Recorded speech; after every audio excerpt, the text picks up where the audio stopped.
Andrea Folsom. Also joining us, we have our business administrator, Michelle Clark, our curriculum assessment and professional development director, Becca Gagnon, our administrative assistant extraordinaire, Jody Condon, and then our student reps, Noah Aframe and Flo Dapis, with us this evening. We also have Matt Stone, who's always behind the scenes helping us make this go live. So with that, we're going to go ahead, and we don't have Superintendent Flynn with us this evening. He is under the weather, so he is healing up. Let's go ahead and stand for the Pledge of Allegiance.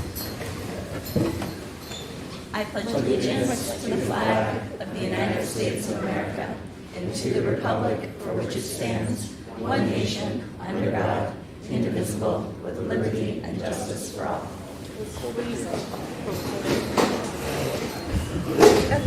All right, so before we get to the fun stuff, we do have 2 sets of meeting minutes to approve. So is there a motion to approve the regular school board meeting minutes from February 21st, 2023? So moved. Second. Okay, any discussion? Hearing none, all in favor? Aye. Any opposed? I'm going to go ahead and abstain since I was not there. We also have our non-public minutes from February 21st, 2023. Is there a motion to approve those non-public minutes? So moved. Second. Okay, any discussion? All in favor? Aye. None opposed? All right. So we have, before we, again, get to the really fun stuff, we have 2 portions of public comment. We're at the first portion of public comment for the evening. If anyone would like to come up and say any public comments, you are more than welcome to do so. We just ask that you keep them to 3 minutes, and you just need to say your name and address. If you would not like to speak at this public comment, that's totally fine. We'll open a second one towards the end of the meeting. Anyone? All right, wonderful. Okay, moving right along. Student rep comments. All right, I'll start us. The basketball team just finished. They both made it to the semifinals, which was exciting. Neither team, the boys nor the girls, could make it to the finals, but that happens. Both teams did really well, better than expected, and there's a lot of promise coming back next year. The Alpine teams did really well, as you could tell. They'll tell you about that. The Nordic State meet is tomorrow for boys, and girls are up at, and the boys and girls are up at Great Glen, I think. They've been having great seasons. And spring sports signups are up, signups are up, which is exciting. And then. Well, we're just coming back from February break. Before that, we had some exciting events like Winter Carnival, which the juniors won. Closest Winter Carnival I think it's ever. Really close. And there's also a dance before break, so I think that's it. We've been busy at Hopkinton, even with break. Yeah, we're probably going to visit some of the elementary schools soon. We haven't done that in a while, so we'll update you on that. Perfect, thanks guys. Board comments. Looking forward to the fun stuff you keep promising. I know, there will be fun stuff. It's right here. Oh, I will say that I thought that the junior class's lip sync battle was amazing. For those of you who are here. That was great. I was able to attend your game, and you guys played very well. Sorry for the Thank you. loss, but you have some awesome dribbling skills, I must say. So it's great you're coming back next year. Hopefully you guys can advance. I'll make an Alpine comment. I went to my first Alpine race, which was the boys' state meet, and boy, it's a lot of fun. If people watching or haven't been, you definitely should make your way to an Alpine event. It's worth the trip. Just amazing athleticism. So, lots. Excellent. I don't have anything to add. So with that, we're going to get to the fun stuff. So we are joined today by our girls and boys Alpine teams, and we've got Scott Zipke and Billy Chapin here. Although they're hiding. There they are. So I didn't know if you or a representative, any of the athletes would like to come up and just tell us how your seasons went. Start with the girls. Not everyone at once. It's very exciting.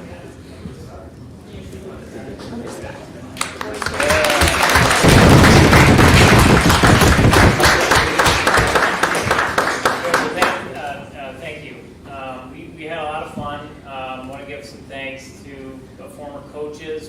Scott and I are new to the program this year, and Pam and Bob was in a great spot to carry this on. I want to thank my coaches. I love coaching with Scott. We had Ted Wells with us too. Got these cool jackets. I'm really hot, but it's I gotta keep it on here. The kids, it's funny. It's Ben will appreciate this, but when you grow up ski racing, it's really an individual sport for the most part. You're really training with guys, but you're competing directly with them. When you get into high school, it's a bit of an adjustment because you need guys that you need your team to finish. You need to be aware of what others are doing, and they benefit when you benefit. So that was a big change for a lot of our faster freshmen that came in, and they adjusted to that very well. We really only had, I want to thank our captains. We just had 2 captains the whole year, and they just really organized things for us. On the we're at meets and whatnot. And as far as the results, we were able to win. Early in the season, we won the Capital Cup, which is a race at Proctor.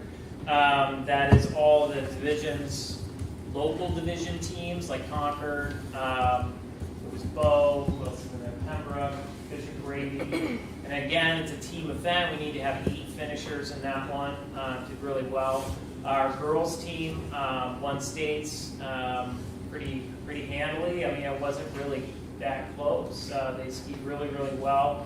Our boys team was runner-up, and Plymouth had to do everything they needed to do perfectly to get, to win, and they did. So, but our boys are runner-up. In those meets, we get an opportunity to send some kids to the Meet of Champions, which are the best skiers. The top 10 skiers of each division go to the Meet of Champions. We had 4 girls qualify for that, and we had 3 boys qualify for that, in addition to our Meister kids, which ski the Alpine and the Nordic side. At the Meet of Champions, we had 3 athletes who made it to the High School Easterns Championship. Those were Will Chapin, Merritt Chapin, and Clara Locke. Clara Locke is still training for the Nordic side, so she decided not to race. But Will and Merritt both fell in the slalom, but they Will finished 9th in the state for the again against 13 other states in the GS, and Merritt finished 21st. So both of those runs qualified for their qualification, and the New Hampshire team finished 2nd to Michigan during that meet. So it was pretty impressive. It was a great season for high school alpine skiing. Thank the school board. It's not a cheap sport to pay for and whatnot, but we certainly appreciate it. Scott, I've said a lot. Do you want to add anything? Sorry. Thank you very much. Thanks for having us here. See all your cool. You guys have more trophies. Can you bring the trophy over here? And we'll get this will be in the we will keep this in the Everyday Cafe, and hopefully for many years to come. But this is the Capital Cup right here. Love it. That we want, and there's runner-up at a state championship banner we'll give to Dan Reserve. Oh, I love that. These are fantastic. Andrea, do you want Wait, and can we hear from the captains? Yeah, and everyone to hear from the captains too. Hold on, we're going to make them do more speaking.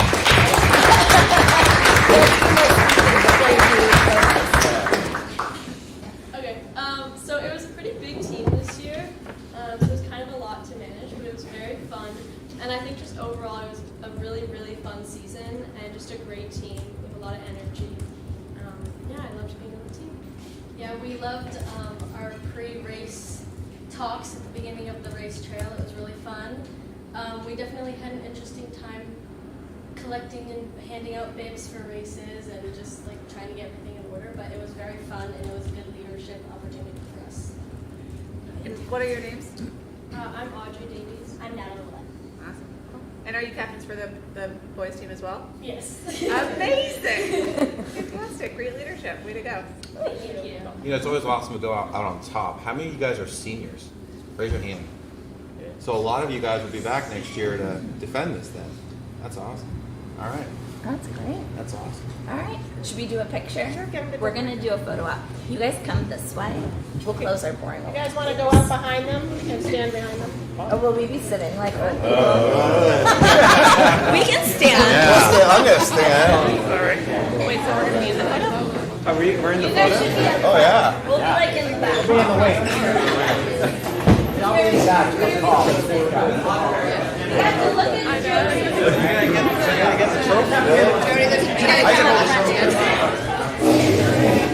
You're in the back row.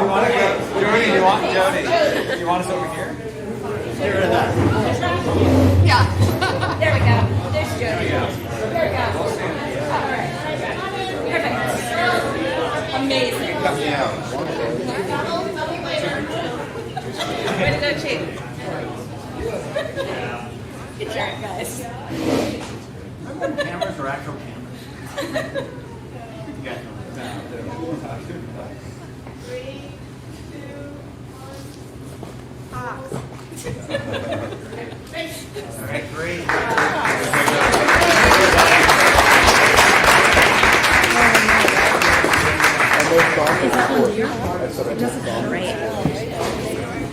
We should have them stay for the budget presentation. I know. Yeah, we should. So we have a really exciting long meeting planned. I'm just kidding. You do not have to stay, not 1 second for this. You are more than welcome to stay, but you certainly do not have to. But thank you so much, guys, for taking a moment. Actually, before you leave, is there any other praise that we would like to rain down upon them? Who's ski meister tomorrow? Put your hands up. Ski meisters. All right. Amazing. 5:45. Don't be late. See you then. Awesome. Congratulations, Wonderful guys. job to everyone. Thank you, coaches. Thank you, everyone.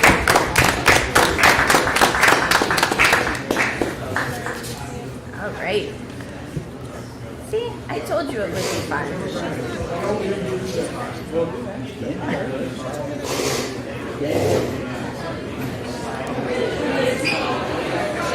Give them a moment So now I have the scholars. Do we? And we do not have poetry out loud. Yeah, you do actually. She's here. She wasn't supposed to be Oh, we should have scholar athletes. We do with the point team. Yeah. Yeah. Oh my God, we get so much. All right. So our fun is going to continue tonight. This is the best. I wish all of our meetings were like this. So I'm very excited. So we have our Poetry Out Loud, you have to correct me, winner, correct? From the school competition. We'll see you the winner. And Day Alexandra Johnson. We didn't think you were going to be able to make it tonight, so I'm very excited that you're here. So come on up if you could.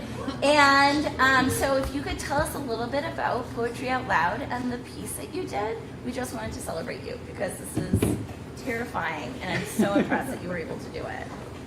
Well, I did Poetry Out Loud. I actually was debating on doing it last year. I was like, no, I'll just do it this year. And then I did.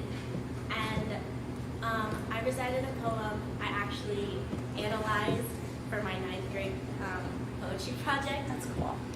And then I quickly found like a really short one because I'm not really that good at memorizing. And yeah. That's fantastic. So you first were at our school competition and crushed it. And then you went on to state level? Is that like, what's the, I don't know the steps.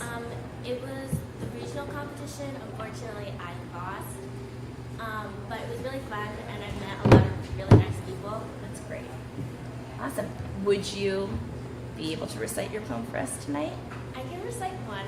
My throat is a little sore. Or like a but tiny portion then? I can recite the whole thing. That'd be amazing. I'm sorry to put you on the spot, but It's totally fine. that'd be great. Another one of the world's liars by Moja Kai. I am just another one of the world's liars. Believe me, I have a few charms. Worn out peddler's trinkets with grand names like beauty, friendship, truth, passion. And this one's a real item. Sometimes I even buy it myself. Love. Check my record. Odds are not in your favor that I won't sell out of my goods. bolt by night to knock you 3 times before the cock is crowed. Consider this fair warning. Never fall for my spiel. If you do and end up with a huge bill for damage done, never forgive me.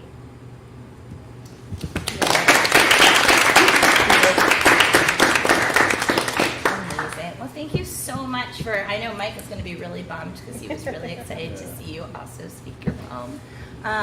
Is there any other comments, questions? Do you, yeah, in front of you for a change. I know. Do you like to write your own poetry as well as? I mean, I used to a lot when I was younger, but writing is not my thing.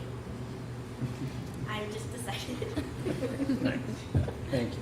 That was beautiful what you just did. My question for you is, when you're in the competition, do you get to choose a poem you want to cite, or do they give you a list of ones you have to pick from? Well, they give you a whole list, but it's like a whole website. You have to choose from the Poetry Out Loud website, but there's a lot there. So it's basically choosing your own, but there are some restrictions. Thank you very much. Who's your favorite poet? I don't know poetry that much to have a favorite poet, but I don't know. I love it. Are you going to try, are you going to go back next year? Yeah, I Yeah. definitely. I love it. Excellent. Well, thank you so much for coming tonight. Thank you. We really Great. appreciate it. And congratulations Congratulations. again. It's awesome. I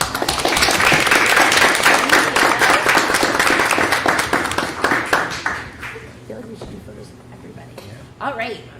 So continuing our evening of fun, next up we have our scholar athletes. So these are folks who are both fast on the whatever they're on and are really good students as well. So we were going to have Dan come up and speak, but I don't see him. Dan's not here. Dan is not here. So, Chris, I was wondering if you could come up and say a couple of words. Thank you. So every year we have a group of students who qualify as scholar athletes. They have to participate in 2 varsity sports as one of the qualifications, and then maintain a certain GPA to be acknowledged as one of our scholar athletes. So every year this is a great representation of just our student body overall. And I know we have a few that are not able to attend here tonight. But they'll be recognized at our sports awards evening, and then Mr. Missouri takes them out to lunch. I'm not sure where he's taking you yet. See, Maddie knows, because Maddie loves food. Be thankful the red apple is closed. Yeah. So, and they'll be acknowledged at the Capital Center for the Arts, where they will receive a certificate. There'll be a guest speaker typically that comes in and addresses as a keynote. Sometimes the governor also attends that and reads a proclamation. So it's a nice event just to acknowledge all of their hard work on the athletic field court, or on a mountain, or on a ski course somewhere, as well as all of their efforts in the classroom. So congratulations to all of them. It's well deserved, and just another way to just represent Hopkinton High School and all we do. Yeah, fantastic. Thank you. Does the board have any comments, questions? Yes. So, some of you skied, some of you did basketball, right? For Who 2, was basketball? Who was yeah, skiing? for 2 sports. Who was basketball? Raise your hands. And then the skiers. And the skiers. Nordic and the rest. was. There's other athletes up there too. You have to do 2 different. Yeah. Yeah, so They I was don't- wondering which ones were which. They don't even have to do a winter Doesn't sport. have to be. Oh, okay. Got it. How many of you are was it everyone seniors? I don't know. How many of you are seniors? Yeah. All of them. Where's everyone going to college?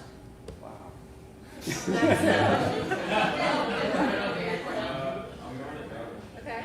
I'm going to Cornell. Awesome. I haven't heard back, so I don't know. Okay. Yeah, I don't know yet. Okay. I don't know yet. Okay. Deciding between 2. I'm in between. Awesome. And Amazing. I don't know yet. Okay. I'm also deciding between 2. Yeah, I also am deciding. This is live. This is good. Okay, good. Big decisions coming up. Okay. Awesome. Great. Congratulations, guys. Yeah, congratulations, balancing both. That is no small You feat. guys do me a favor, just come, don't get up, stay right where you are. Just come stand behind them. We're going to do exactly what Jody tells us this time. I won't jump up this time.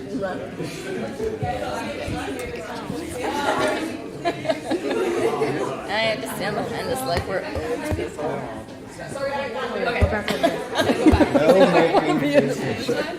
Just like all bunny ears. Can you do bunny ears? Yeah. Go behind Norm, you can do bunny ears.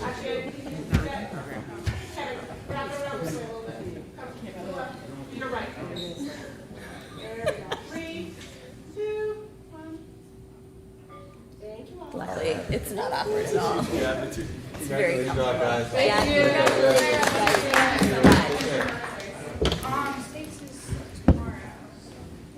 Where you guys having it? Great plan. Where's that? Oh, that's nice. Based in Mount Washington. Oh, sorry, I got married. Thank The you building all. burnt down. Yeah. Oh, the old building. That's a lot. Yeah. All right. You've been in- I haven't been in the. Is it Got a really? bunch of chatty Cathys in here Sorry. today. Moving right along, that was the fun portion of the evening. Now we are in the medium fun portion. This will still be fun. We're going to get building updates from each of our principals. So it's still fun, right? Exactly. It's a different kind of fun. All right, who would like to go first? Come on up. We have Patrice. Wonderful.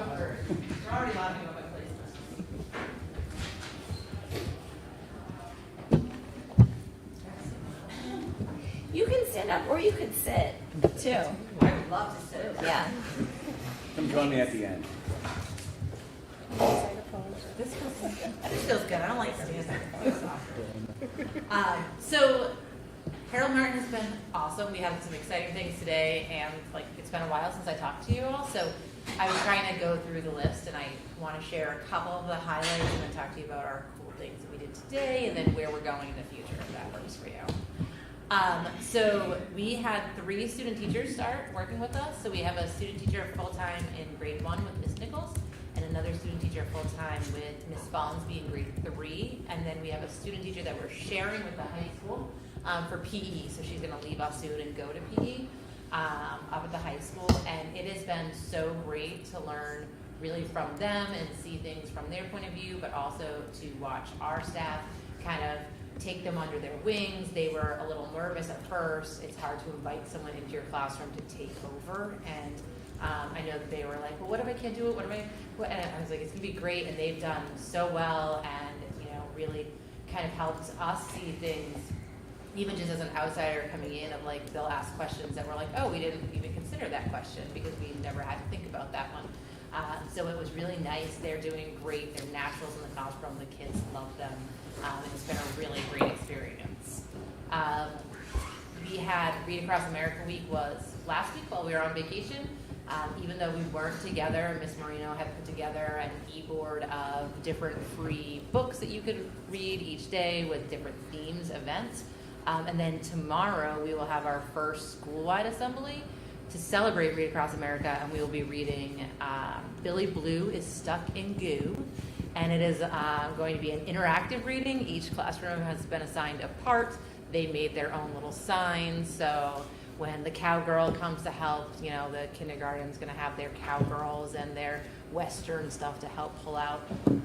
And we are very excited. Ms. Kleiner has worked with them over the past month during her guidance push-in lessons on assembly expectations and behaviors.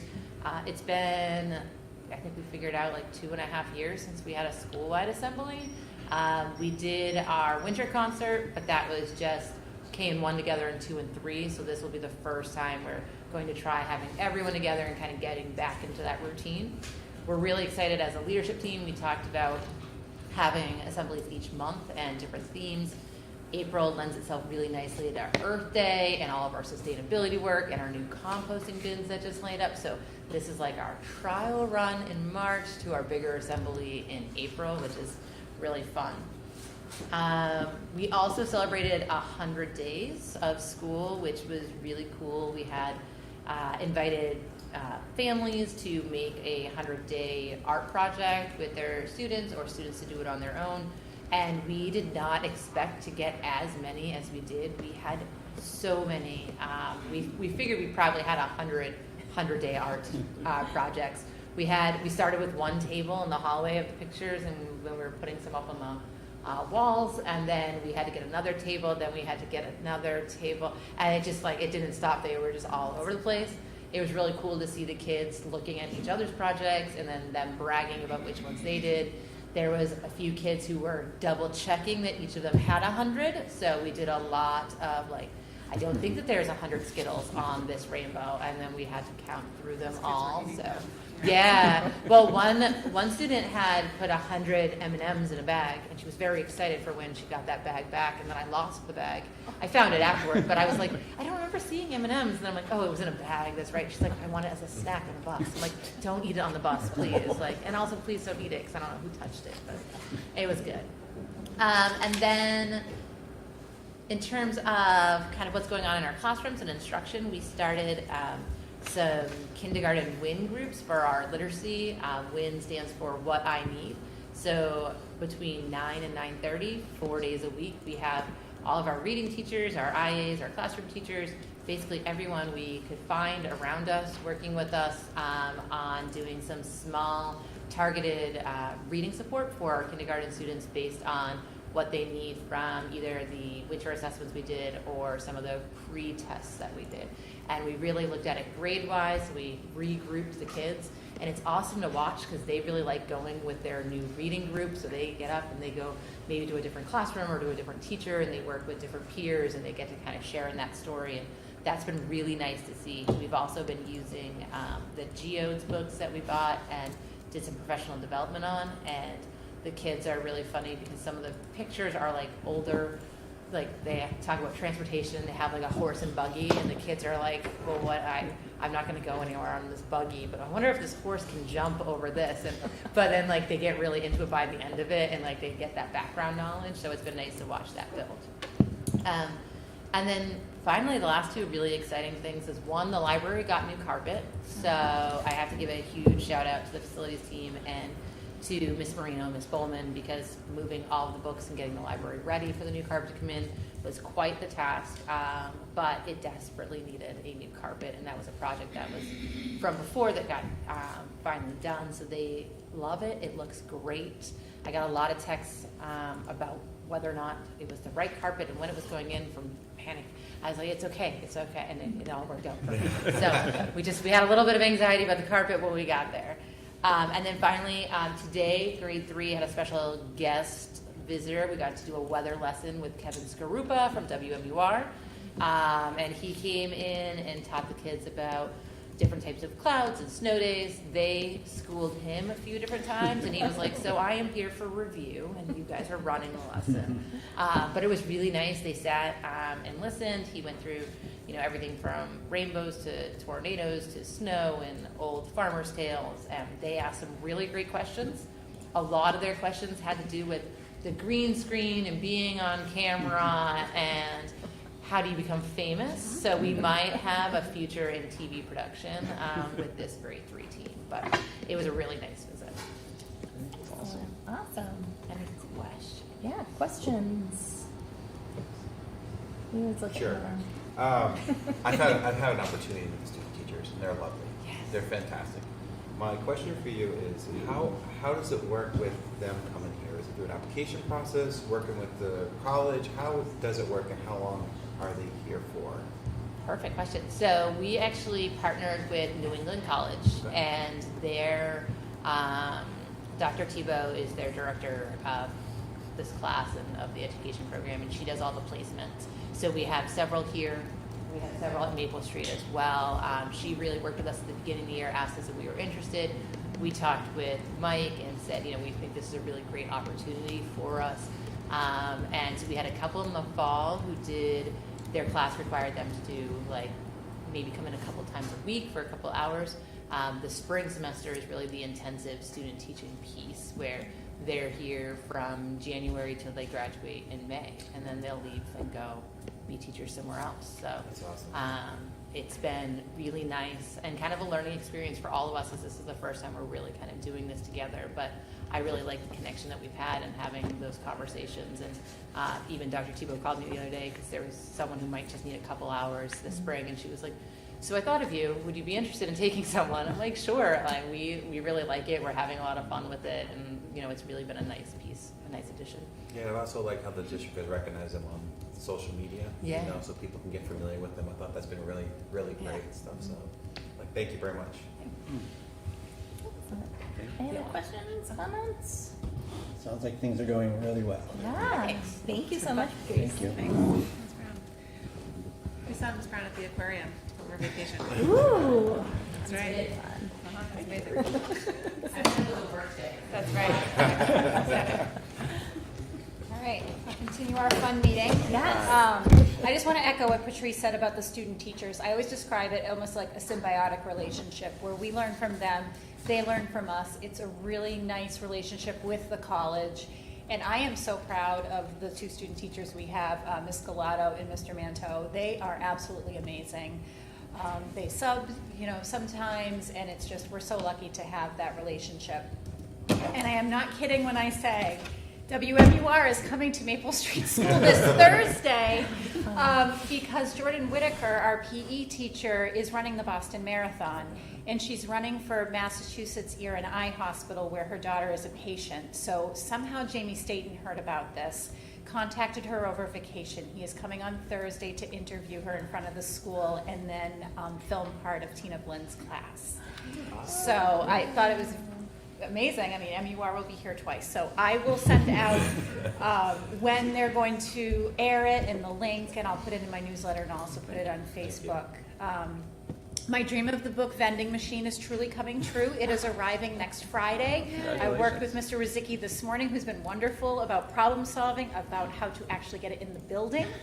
I believe we figured that out, so I am very, very excited about that.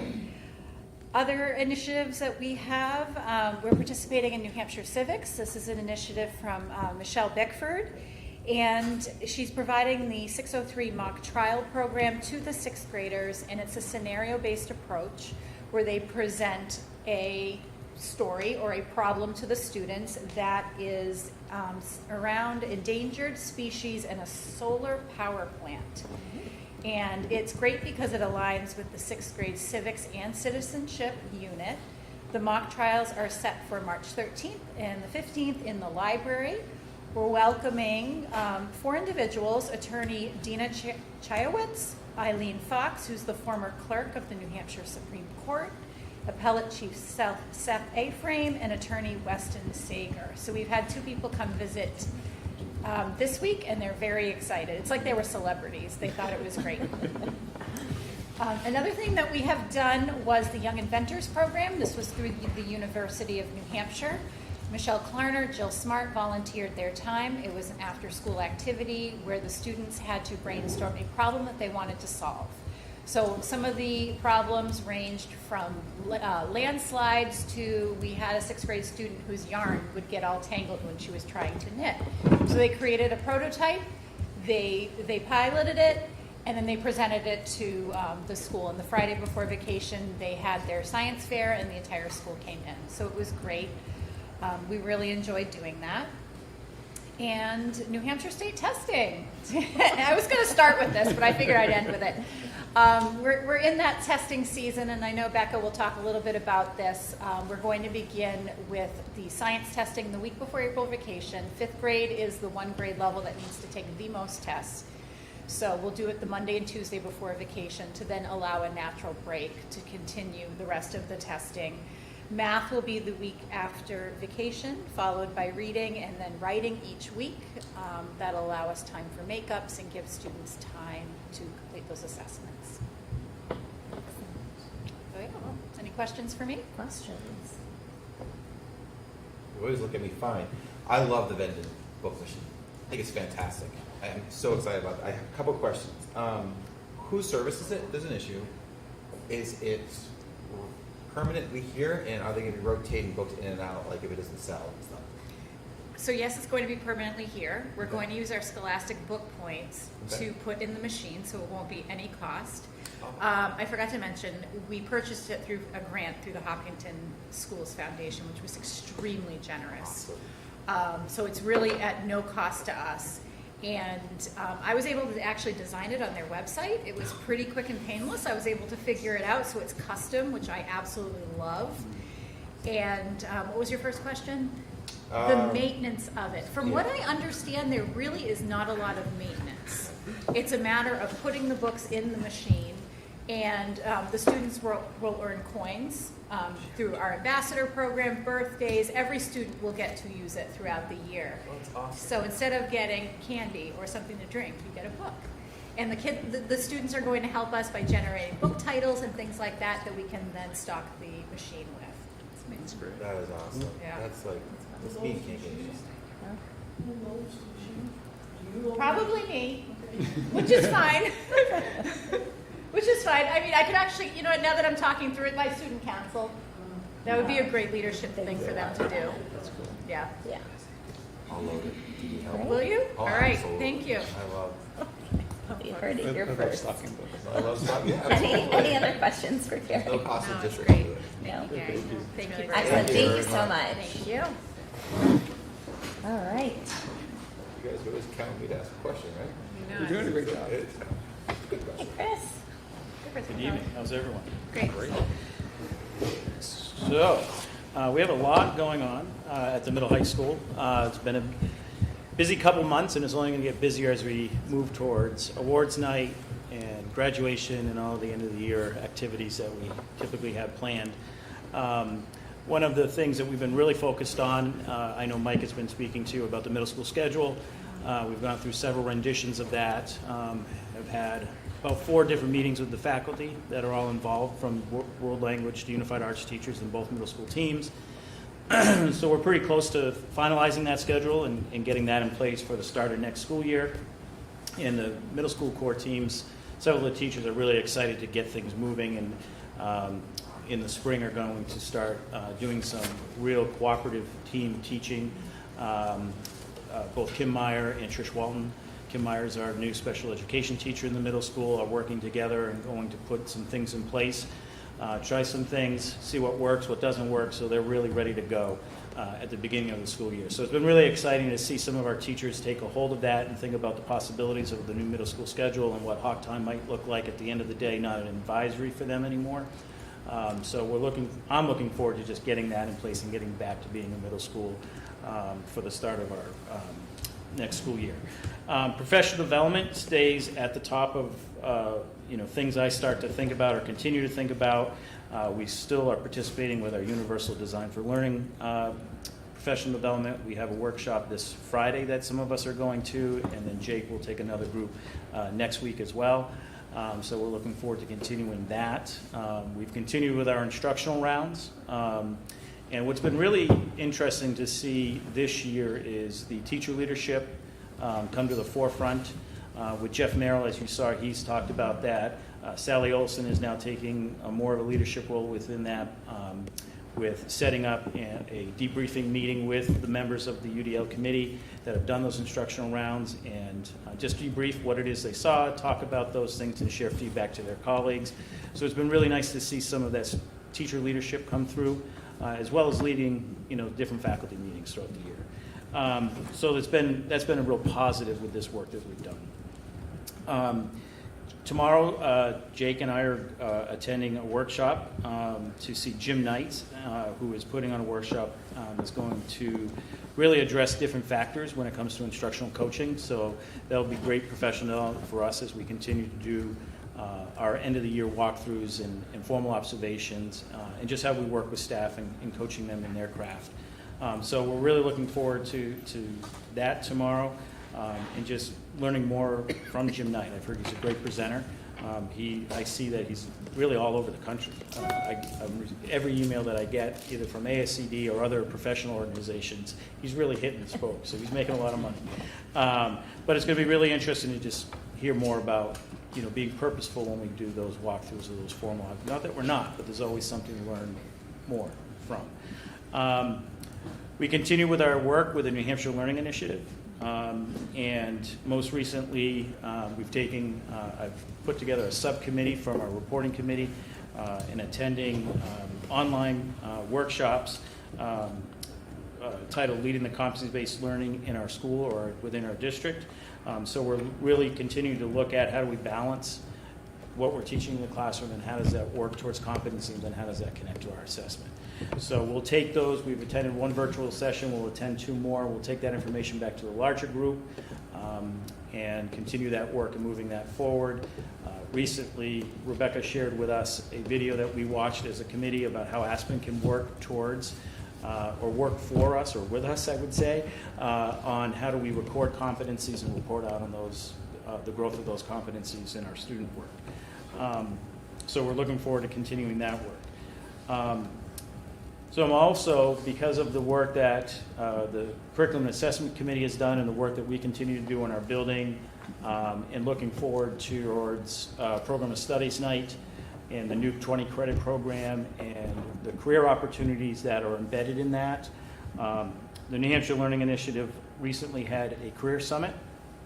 So I went with our school counselors, the 4 of us went, and we participated in different workshops and heard from how other schools are implementing different approaches to connecting with businesses and allowing for those students to experience different careers, and how that might fit into our new model.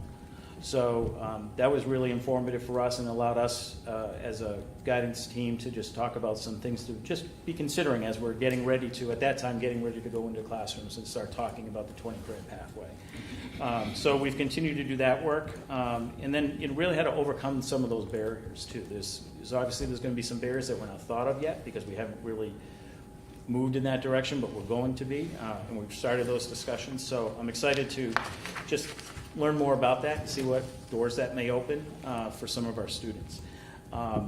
You've also heard, I think Rebecca and I were talking today, she briefly talked about Launch Now and working with Claudia, is it Tobin? I want to make sure I get her last name correct.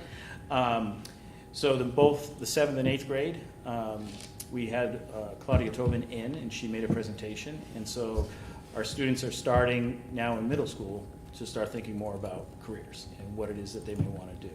And so that will, you know, I'm anxious to see how that may propel things as they get into high school, as we look to move the careers class into more of the lower grades like 9th grade, and getting kids to really start thinking about that. The sooner we can do that, I think it's going to help with whether it's a 20 credit or 24 credit, and just as we think more about having some of the trades fair that we did in the fall, maybe putting that in the spring, and just continuing to open up those avenues and pathways for all students, really. But I'm excited to see where that work's going to go.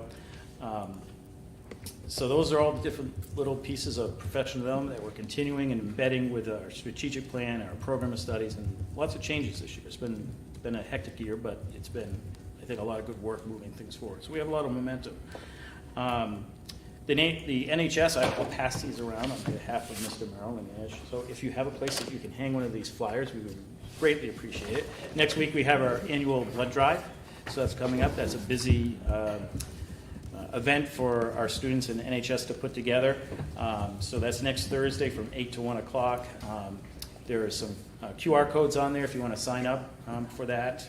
So we're looking to fill that up and get as many people in as possible. So I did not receive it today, but I did ask him so I could push it out through Parent Square. So if people are asking the school board, NHS is still planning to do childcare at both district and town meeting. So there you go. So I'm just passing that on. Mr. Merrill's going to send something to me that we can send out through Parent Square and let people know and get that pushed out. As you heard, I talked about awards night. If you're available on May 25th, I know people's calendars get busy, so I'm pushing that out. Both the underclassmen and senior awards will be that night, starting at 6 o'clock with the underclassmen and 7:15 with the seniors. We have actually started planning for that already. Emails went out today to all the presenters for the different scholarships, so we're starting to collect, actually. What we hadn't done in the past is, we have a podium copy of everything that we say that night, but there are presenters that come and they have their own thing. We don't have what they say. So now we're trying to collect that just so we have that for historical data. In the event that people move on and do different things, we at least have the correct description. So we're starting to pull that together. So we'll have a more complete podium copy. So we're looking for, that's always a great night, just to hand out those awards to different students and to acknowledge their successes in high school.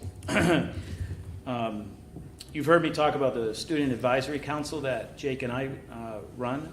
We were supposed to have one before vacation, but this thing called Winter Carnival got in the way, and lip sync trumped Student Advisory Council. So people had to rehearse, so we canceled. So we're looking forward to our next meeting in the next week or so.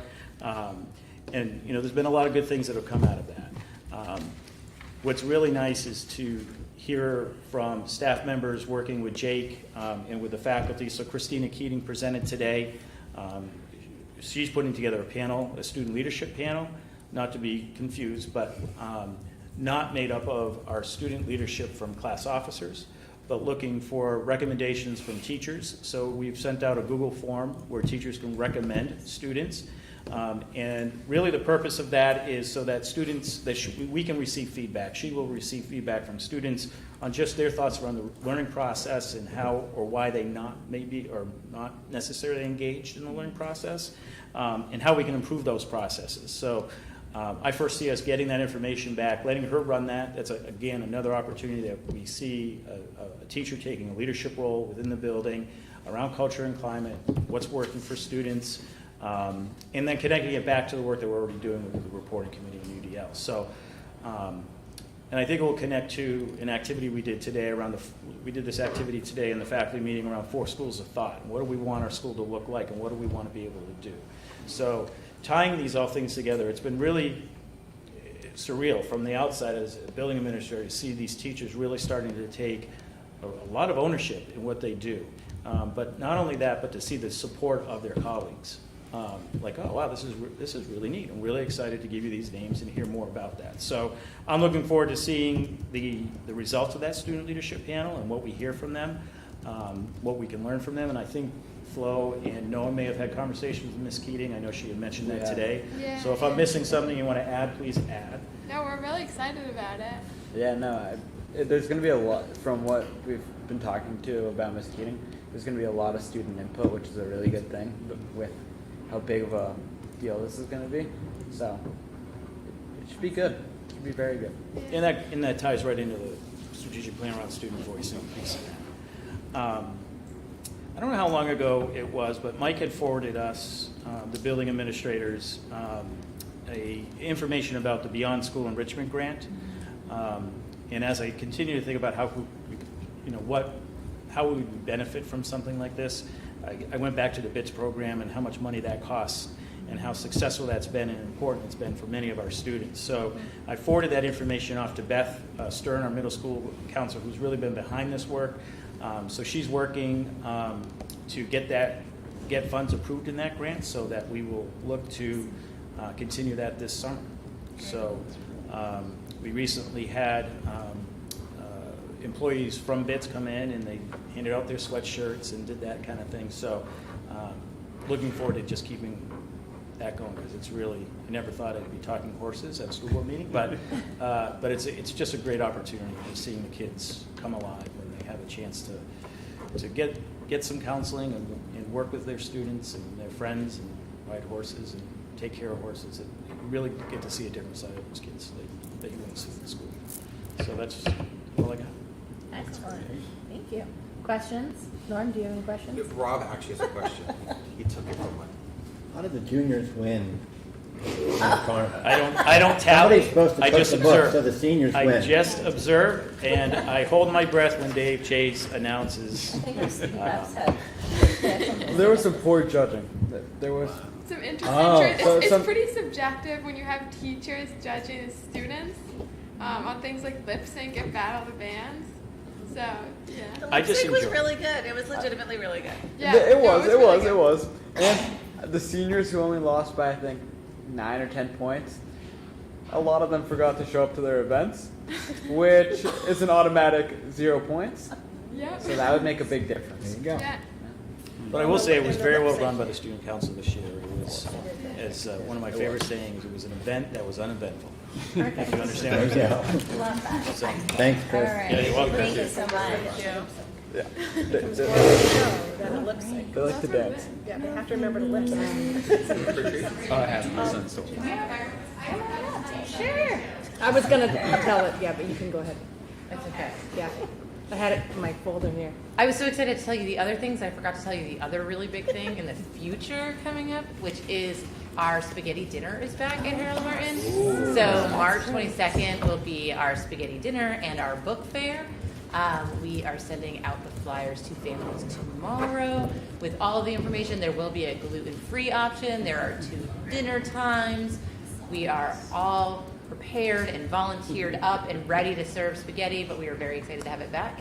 And this year our fundraising is going towards a shade structure for the playground. So there is no shade on the Harold Martin playground.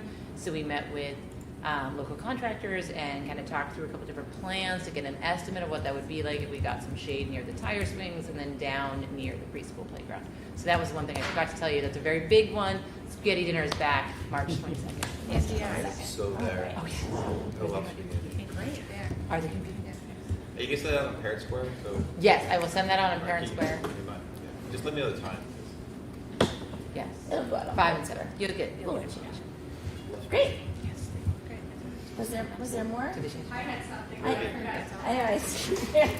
All right. I'm just gonna circle through everyone again. Sorry. Show up. All right. Totally fine. So, Maple Street was actually awarded the Beyond School Enrichment Grant through the Department of Education for $4,654.04. And what it will provide is a STEM SEL camp this summer for a week for up to 20 students. An SEL component was a requirement of the grant. So there'll be a science component to it using a phenomenon-based approach to instruction of science. We're going to integrate literacy into it as well, nonfiction reading, which is all assessed on the New Hampshire State Assessment. And then they will have what we're calling SEL camp, snack is what we decided on, where they'll be creating SEL first aid kits. I'm sorry, the acronyms, social emotional learning. So that was just awarded about a week ago, so I will put that out via my SKIM newsletter for parents to express interest. And we'll They should reach out to you if they're interested? Yes, Okay. yes. Usually what I'll do is I'll create a Google form and they can just put in their student's name and information, so we're very excited for that. Excellent. All right, thank you. Congratulations. That's all I have. I will not come back. Chris, did you have a third thing you wanted to tell us? No, jiggling. Amazing. All right, I'm looking through. I don't think. Do you think we need that anymore? I think we're good. Always. So if you also would like to not be here, you don't have to be. Immediately someone's going to ask a question, and we're going to need you. But Thank you, guys. Thank you, Thank you very much. Thank you. all right. This meeting is getting. Fun part is over. Now we're going to talk about school district meeting. It's a different kind of fun. Yeah. It is So fun. tonight, so we've got the meeting coming up this Saturday. Tonight we are going to do. Rob would like to do a run through of his presentation with us. We'll grade them. Can we make amendments in like heck one? Yeah, sure. And I, We gotta make it. We gotta give them tough questions. Yeah. And then I think Dulcie also wants to run through hers. So this is just an opportunity for us all to get our eyes on these presentations prior to Saturday. Otherwise, I don't think that there's. do we still need ballot counters? Oh, we're waiting. While we're doing setup. Do we need ballot counters still? No, I think we're up there. We're good? I think we're doing pretty good, yeah. So it was a good response from our From your community blast. after we put our little blast out. Great. So thank you everyone for that. That's not what I wanted. Lunch. And what time, we should get there, it starts at 9. Starts at 9, so They're 8:30. 8:30ish. Yeah. Come on. Can stand around awkwardly until it begins. It's not showing up. No, I think It's not showing up? they usually don't. Sure. I'll look at it. Take it. You make sure I'm listening to. Oh no.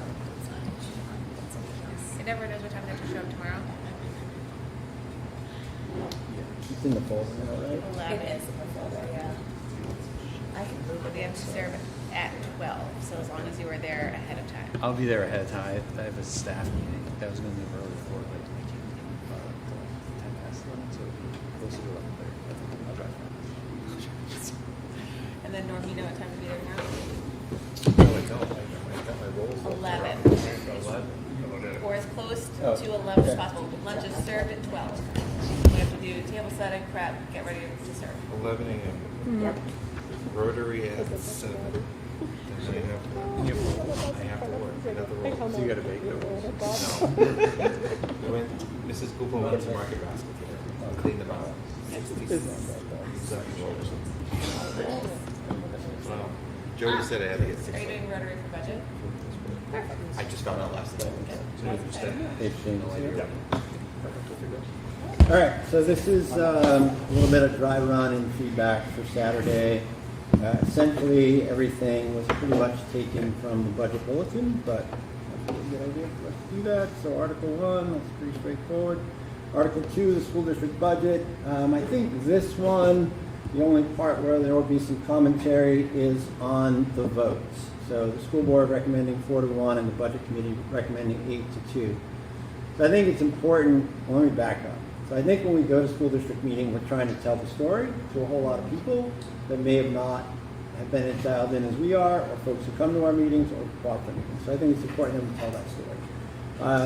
So the recommendations or the votes that were not in support of the budget were more about upward pressure, not about specific issues in the budget. So didn't get a characterization from the budget committee that there was anything that they particularly found should have been removed, but that we had this pressure that was not sustainable, and therefore we weren't ready, willing, and able to support the whole number. And then one member of the budget committee that was really question about full-time equivalents and where our staffing was. So those were the two things that occurred there. This is just a bit of what we're going to talk about. So what's our process and our timeline? Look at the snapshot, a few highlights from budget bulletins. So I pulled out a few of the graphics that show things in a little bit of a different way.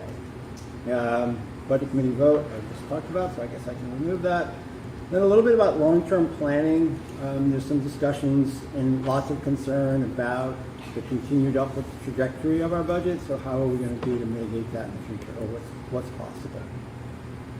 So the first thing is the timeline, and that we start in October in our process. And Mike and I have had discussions about, he likes to use the word bottom line budgeting, and then he and I talked about the concept of baseline budgeting. So when we were reviewing how different schools do things, that's really in line with what we do. We look at what we're doing now, and is there room for change?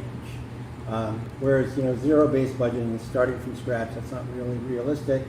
But I think the combination of those two things is what we've done.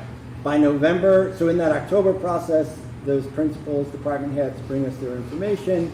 We review, we have them go back and consider things. Like this year, there was about $100,000 in change in terms of the day-to-day operational budgets for them. In November, the work starts to go to the budget committee, and then in December, when we have our final work sessions, we arrived at our budget, which brought us to that $2.18 on all warrants. January, the work really begins in earnest with the budget committee, and again, our initial presentation, well received. We've gotten a lot of good feedback from the budget committee. There was some desire to see what would a reduced budget look like, and that's when we took off about $265,000, which essentially centered around two positions. After a few weeks of thinking about what that impact was, when we went back and the budget committee deliberated the second time, they voted to put that money back into our budget. So we're back to our original number, which is an interesting thing to happen in Hopkinton in the budget committee process. So 8-2 vote by the budget committee and 4-1 from our board. The next one is a recap of our snapshot. So on the left-hand side, and what this is really trying to articulate is where is all of that pressure coming from? We've got a very big number, right? $1,823,156. But when you start to look at the components, it sort of tells a different story. So when we go to the major expenses, salaries and benefits, those are a function of the two contracts that we passed the previous year and account for about 6% of our overall increase. And then utilities and fuel, as we've all experienced in our own lives, obviously is also up for another 0.6%. Moving to the right, we've got what we're calling proper budgeting. And it's not to say that what was done before was improper, but perhaps a different way of doing things. So better management in facilities, particularly around annual maintenance work that needs to be done and how we pay for that. So budgeting for that instead of drawing that money from fund balance that we hope is there at the end of the year, or beginning to operate during the year to make sure we have the fund balance to meet those needs. The same is true for the food service. So again, that was a $1 hold the line number for a long time. Last year we budgeted $75,000. This year we're budgeting another $75,000, and I'm going to assume by next year we'll close the loop and it'll be fully part of our budget. So that's at 0.63%. In the operating budget, it's a very small number. So when you look at the things that individual departments need, classroom teachers, other areas that are not captured in the first two, 0.77%.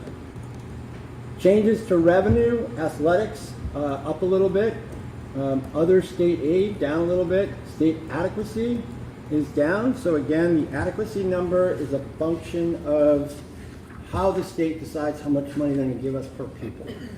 So that's a multiplier, currently about $3,700 by our average daily attendance, with some other factors in there for free and reduced lunch, English language learners, special education students, and performance on the third grade reading assessment. So that number is down. The SWEP number, the statewide property tax, is up $371,000. Medicaid is up a little bit. And then there's an asterisk for the state New Hampshire retirement system. That's a one-time contribution, or at least we think it'll be a one-time contribution of a little under $115,000.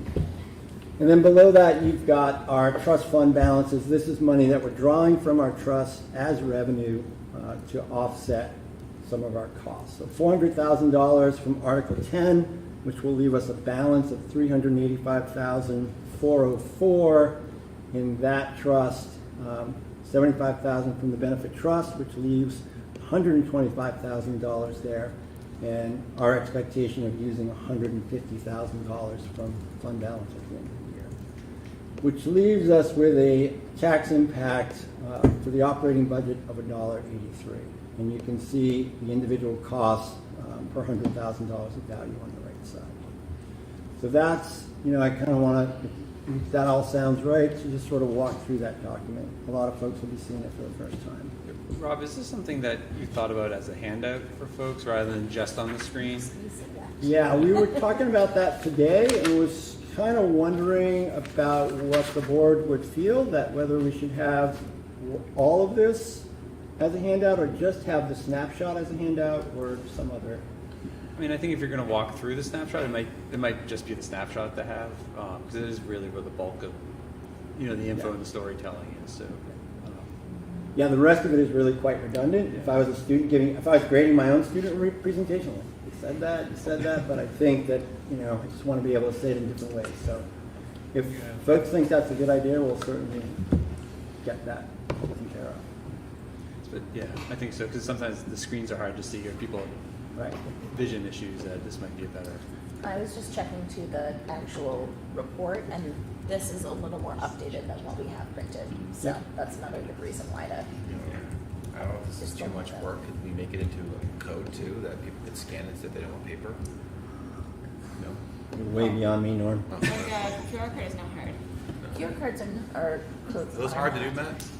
No. So some people Because you generally what have to happens is put people a- take papers and they just throw them right to the trash when they walk in, and that could happen. It's going to get thrown away either way. Yeah. So, just trying to give opportunity. Save it for life.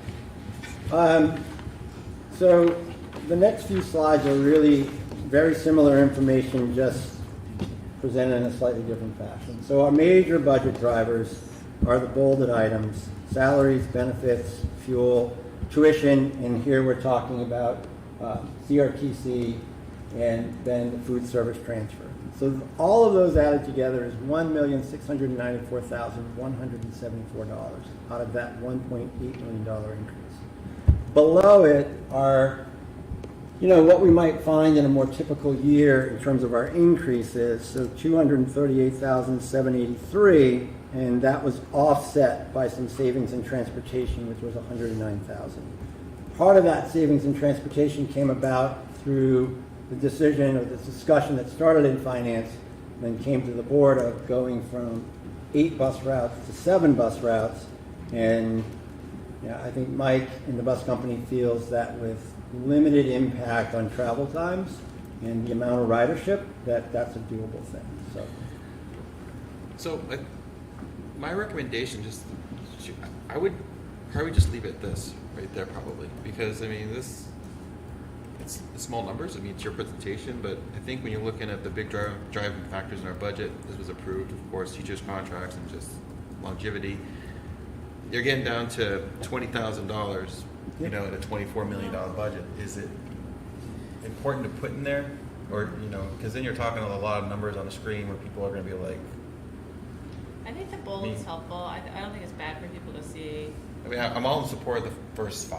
I think that's important. That's clear. Inflation's in there.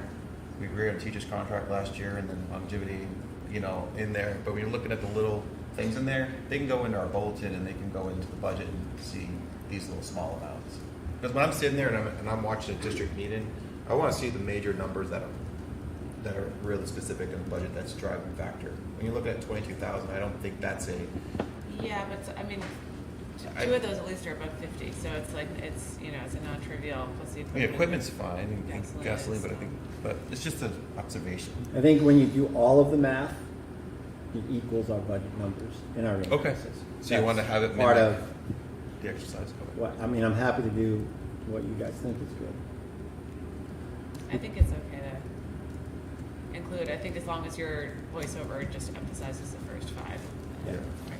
Maybe even, maybe highlight, or total the first 5 to show an impact. I don't know quite how you fit it all on there, but And then Yeah, we make go like a like a little table, space total. and then the rest of them. something like that, yeah.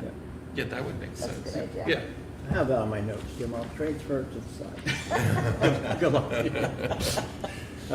The next page is again just another look at revenue, where the increases came from. The fund balance of $131,961, Medicaid, the athletic participation fee, and the New Hampshire retirement systems. So this is one that I think I do need to make some adjustment to. So we're drawing $150,000 from fund balance, which is the identical number that we drew last year. Yep. The increase in the fund balance at the top is because of the New Hampshire retirement system. Correct. So it's almost a duplication. So what I'm thinking I will do is where it says fund balance 131 is I will put the New Hampshire retirement system asterisk up there so that it's clear as to why that's there. Does that make sense? And just, as a reminder, that number will come to us, it will go into fund balance, and then it will be used next year. Does that make sense? Yeah. These are the ones that I don't know if we need or if we're really getting in the weeds too much. For some folks who might want to see categories. Yeah, I don't think people will be able to read it.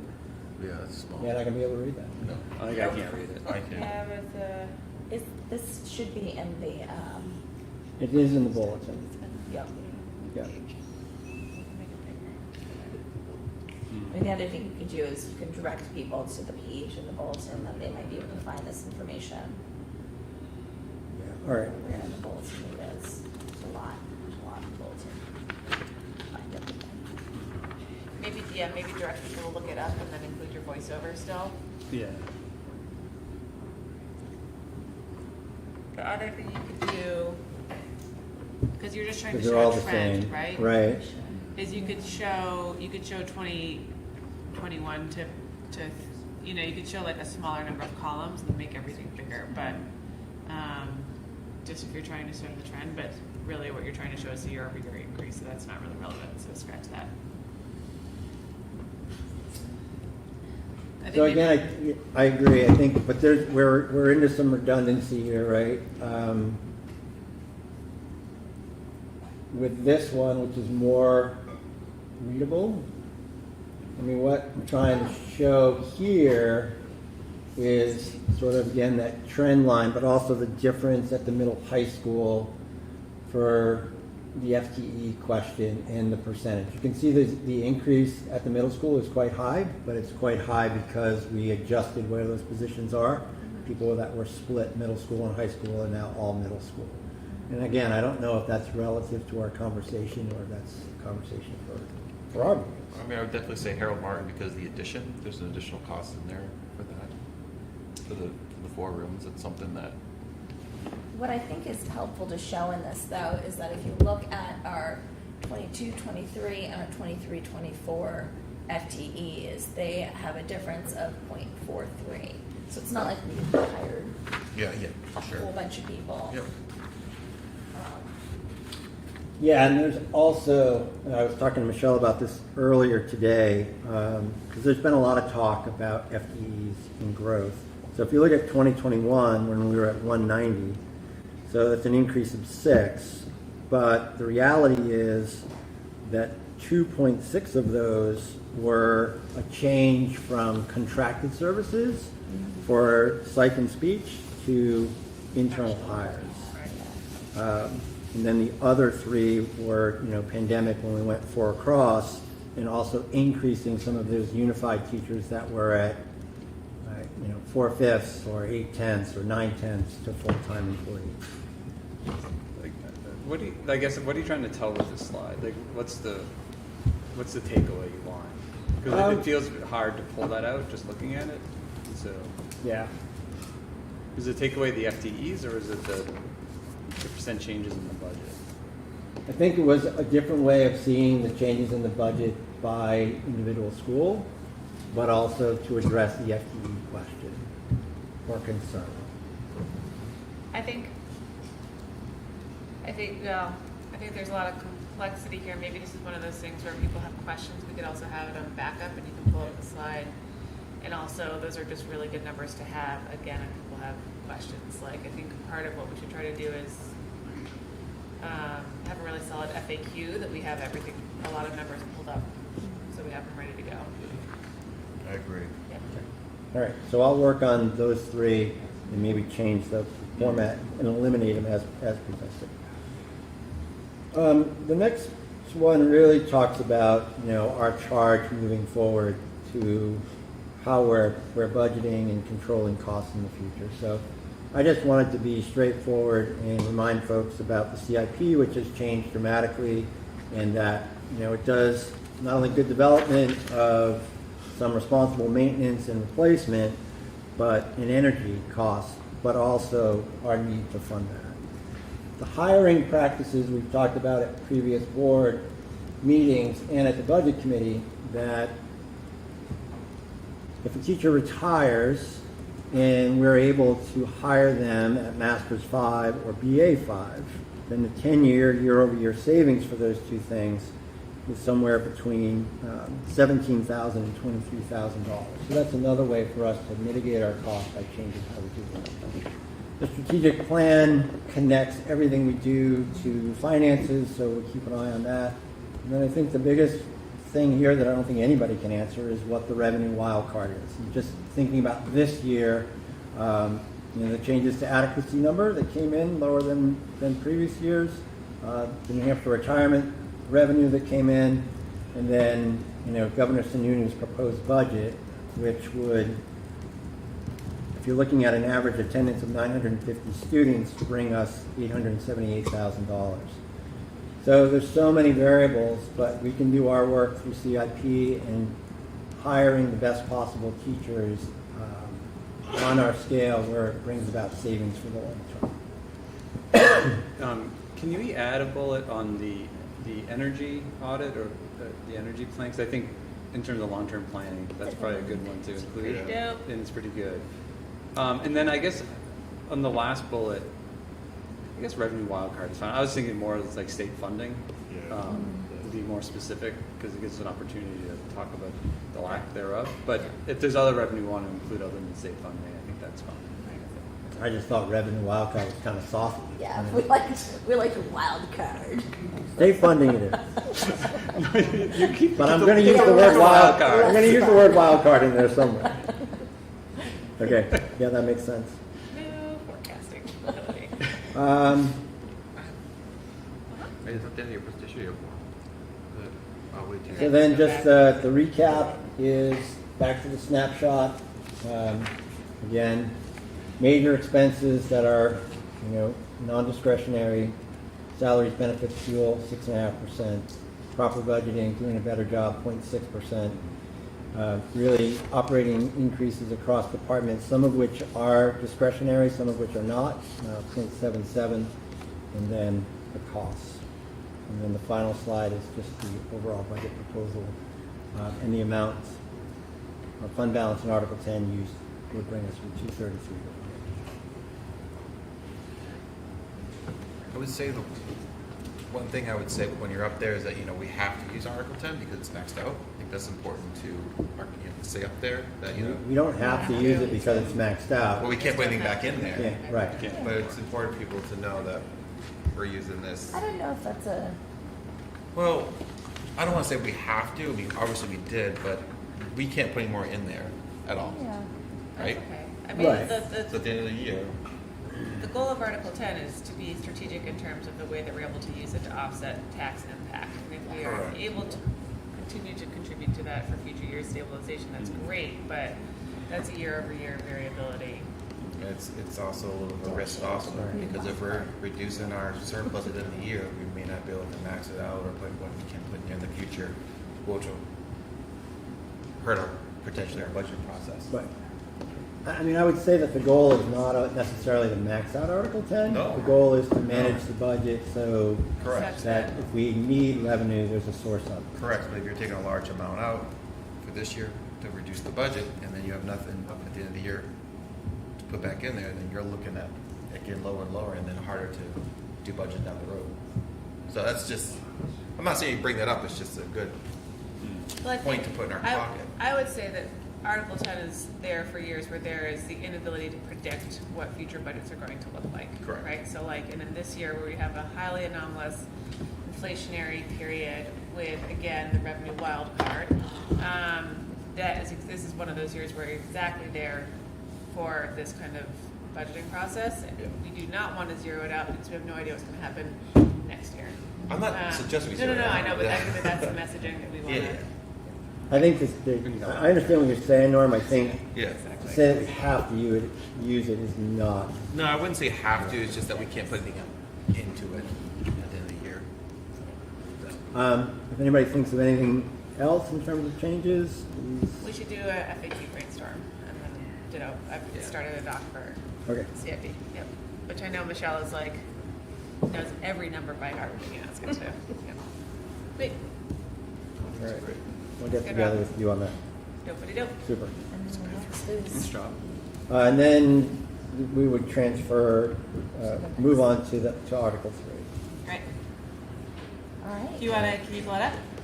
Look at Matt Stone getting in the middle of the presentation update. You can have it. Oh, wow. It's a PC. It's making me nervous. Did you put it? Did you share it? You shared it with them. So I you just can shared it pull with up. yeah, but I can put Shocking. I can use it.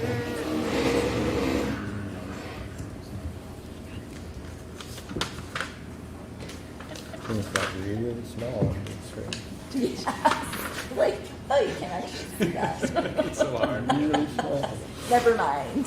We won't remember. This is why we have driver. It's exactly right. The worst is to be there day of. And you're like, Oh yeah. You can't see that. wow. can you? And when it's like projected, you can like really not see because it's all fuzzy. Andrew, I just popped it in the folder.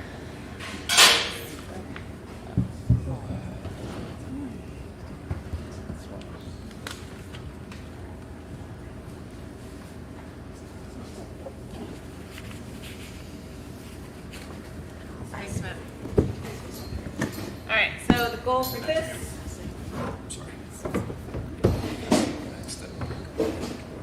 is to be, yeah, is that okay? Short and sweet. So we won't spend too much time on this. It is, we're going to be sort of short and sweet during the meeting itself on Saturday, but we are really excited to talk about the CIP, and we ran through it as a committee this morning.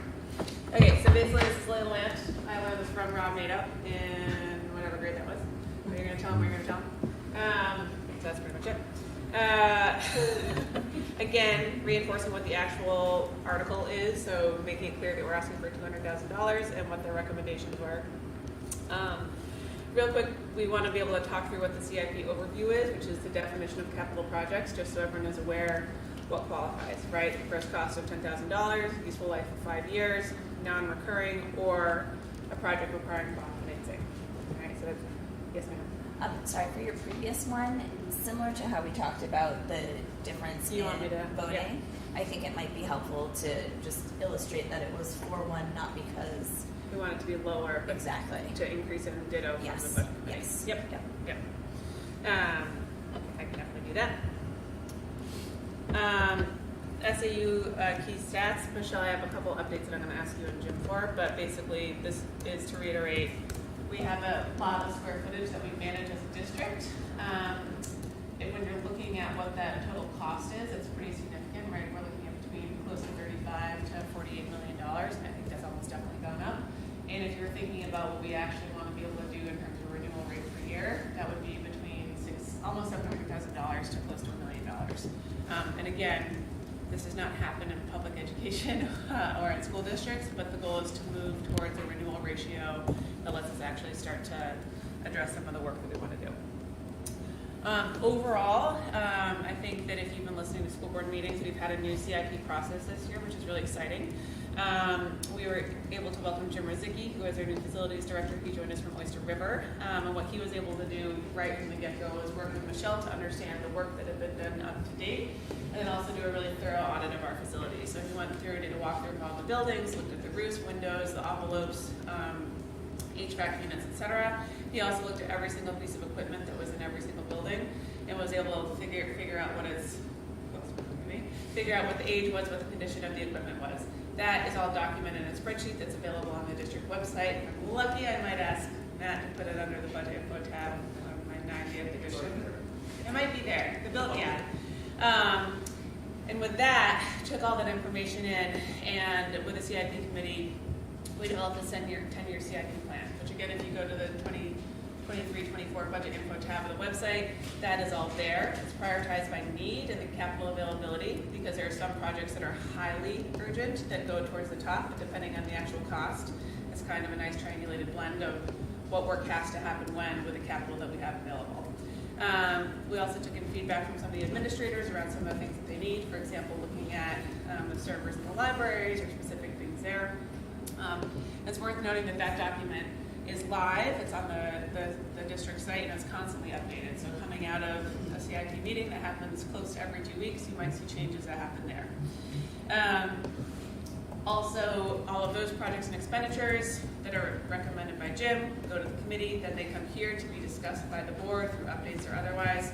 Then anything that actually has to be expended goes to a public hearing, which you might see a notice of, usually after the 5 to 15. They're also awesome. I will not be as informal. Overall, in terms of our CIP strategy, what we were trying to do is effectively threefold.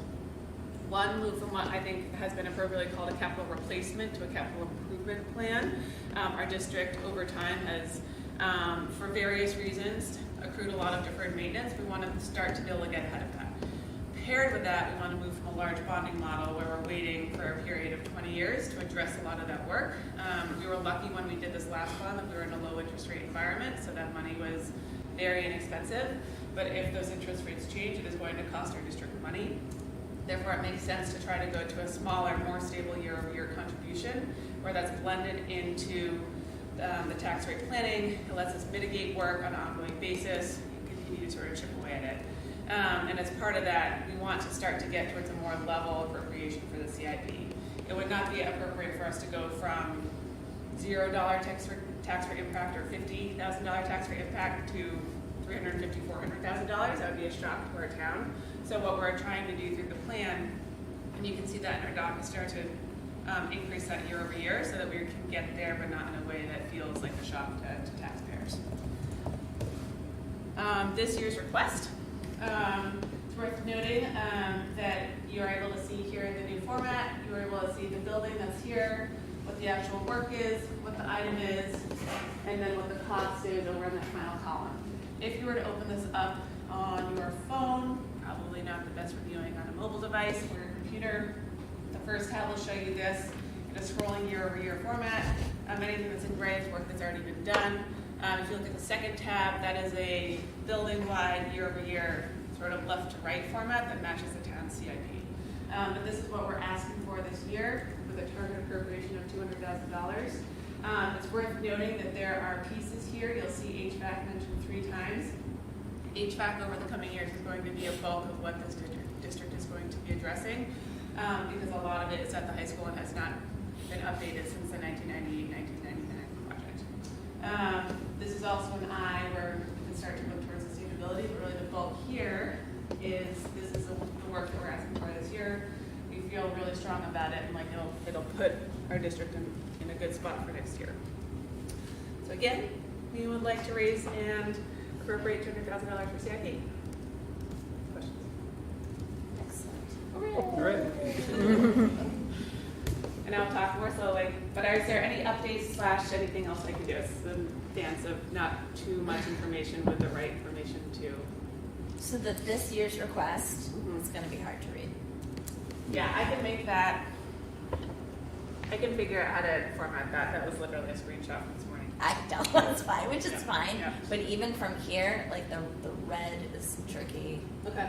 I'm at a weird angle, but I got you.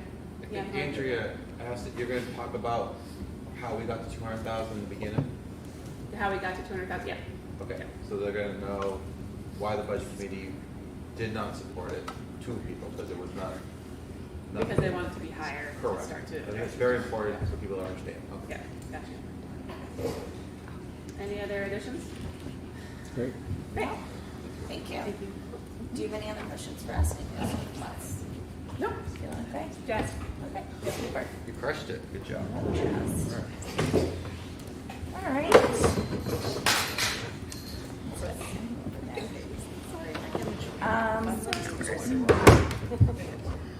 Coming back to our agenda. Anything else we need to think of, do, talk about in preparation for Saturday? No? No? Do we need to do any other like is there any other district-wide comms going out? There's a Facebook event has been put up to let people know. It's posted on the website. We can probably do like a parent square. Do we want to do one more parent square just to remind people? Yep. And that would be helpful when Chris puts out anyhow that there's going to be childcare. It's a Yeah. good reminder. Yeah. Headline and all the Friday skim, Yeah. talk news, all that stuff. Yep. I think that's reasonable. Super. Well, thank you guys, all of you, for all the work that's gone into this. I know it's not easy, but much appreciated. All right. So moving on, staffing. There's not much to say about this because it was supposed to be Mr. Flynn's thing. But there is a first read of the 23-24 teacher nomination slate. It is confidential. It's in your packet.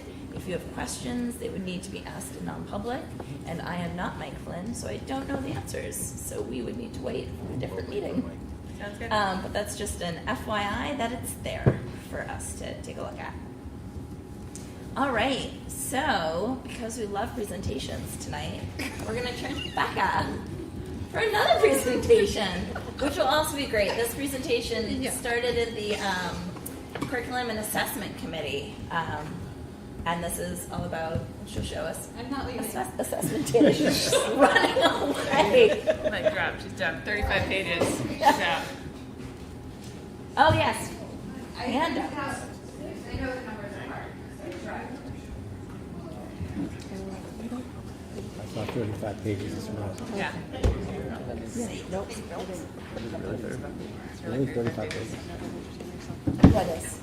Anything for all of you, it's in the board folder as well. Got you. Okay. I'm gonna go to the wing so I can see. All right. So are you okay if I sit? Yes. So I can stand. Yeah. All right. So, Andrea, thank you. You're right. This did start in Curriculum Assessment Committee. It's also been just kind of a long road of pulling together everything we have and understanding what it is that we have. And so just kind of as a refresher, we've talked about it a little bit. We also kind of wanted to frame it in the tiered structure that we keep talking about when we talk about tiered structures. So I tried to do that with this presentation. You can let me know at the end how it goes, but I just kind of want to start very big picture as our state assessment that we are, as Carrie said, in the season of now. And then we have triennial benchmarks that we do. That's the information just went home to families. That was our early bird for kindergarten, first grade, and Ames Web for kindergarten through sixth grade. So we do, triennial means we do it 3 times a year. We just finished those winter assessments. We do a lot of classroom just assessments, and some of those happen very regularly. Some of them happen, every so often. The teachers will read with their students, and they'll take a little mini assessment with them just to kind of check pacing, things like that. A unit assessment for a math may happen, after a unit of 6 weeks or so, and then they'll take a test. So we have those kinds of assessments. We do, and that's all tier 1. That's what most everybody. I shouldn't say most. That's what every student gets, right? They all get those kinds of little assessments in the classroom. Some kiddos that we designate as kiddos that need a little extra support, they might hit tier 2 or tier 3 with more intensity on the tier 3 level, and so we do more testing with them more often, just to make sure that the individual or the small group work we're doing with them is actually on target, on pace, and working for them. We don't want to keep them in an intervention for a long time when it might be the wrong thing and we need to switch it up and try something else. So they get these just little quick checks, like a minute, 2 minutes, is all it really takes to just kind of see, are they on track. And then there's a lot of assessments that we do every single day in classrooms, and a lot of it is so fast. Maybe a lot of people who aren't familiar with the art of teaching wouldn't pick up on it, but when a teacher says, thumbs up, everybody understand? Middle, do you run? Down, you don't? That's a quick little assessment that the teacher's doing right there. They say, as you leave, tell me one thing that was really successful today in class, and they collect up all these little scraps of paper. That's the teacher taking a little assessment on, was my lesson successful? Did they understand it? Did they take away what I was trying to hope they would take away? So those are kind of assessments, all right? And today we're going to talk about the big ones. And we're going to start with our 10,000-foot view of Hopkinton. And this is our annual state assessment. I'm going to talk a little bit about ELA, and then I'm going to talk a little bit about math. It's going to be the same chart for both, so I won't go really in depth about it unless you have some questions. But I just want to talk to you about how we look at the data. And so we look at this data. It goes grade levels across and school years down, and they're color shaded on the diagonal. So first what we would do is we look at it in a column, right? So we'll look at the 3rd grade column or the 7th grade column. And that lets us know in that grade level, how's the curriculum doing? So that kind of is a quick little thing to have us, do we want to have a conversation about our curriculum? When we look at these, a lot of people said there was a lot of trouble after COVID. COVID was really horrible for our kiddos. So we're going to look down for 3rd grade a little bit, and we're going to see that 83% of students were proficient in 17-18, and after the year of COVID, the major year of COVID, which was 19-20, they were at 71%. That actually was an increase over the 52% before, and then the 63 and the 21-22. That's interesting, the way it jumps up and down. And that's something for us to look at through a curriculum lens, to say, were there any changes in programs? Were there any, because these are different groups of kiddos, all receiving relatively the same material, just different years and different. So we will look at what might have the curriculum impacts or the environmental impacts have had that caused one grade level to do better or worse than another grade level. Obviously we could dig down more, but this is just kind of the large first observation kind of stage that we would do. The second we would do is we would look on the diagonal, and that would be a cohort of students. So how did kiddos who were in third grade in 17-18 do as fourth graders? That's kind of the reddish line. In fifth grade, they didn't have the test. And then in sixth grade, they came back 2021, and they were 75%. So it's easy when it's color coded like this to kind of just use your eyes to travel in that diagonal.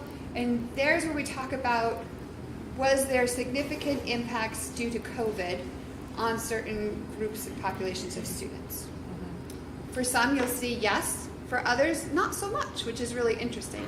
And it's highlighted a little more. I'm just going to switch screens. It's highlighted a little more in math. And when we look at it, so we can look at this and we can start to say, okay, how come there was such a big dip there? And we can recognize things like, okay, well, in the curriculum, third grade is when they are really working with the beginning stages of fractions and decimals. That's really hard to learn remotely. So perhaps it took them a little longer, and we're moving at a slower pace now in order to shore up those skills that were very hard to learn as remote learners. In other areas, like you saw in ELA, some of those we were actually able to maintain fairly well, even despite being hybrid or being remote during COVID. The other thing on this screen that was interesting for us was very, very encouraging.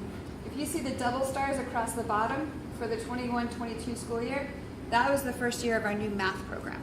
And although we didn't see it in grade 5, in the other grade levels, we saw some tremendous increases from one to the next. And so that's something that we'll be very excited to look at again when the new data comes out after we take this round of assessments to kind of see, we believe this math program is really putting us on the right track, and it'll be interesting to see if that continues.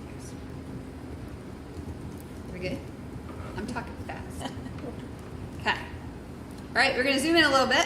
We're going to go to the 1,000-foot view. We're going to talk about it from a true curriculum lens. Okay, so we saw the big things, and teachers did exactly what we just did. I wonder about this. That's interesting.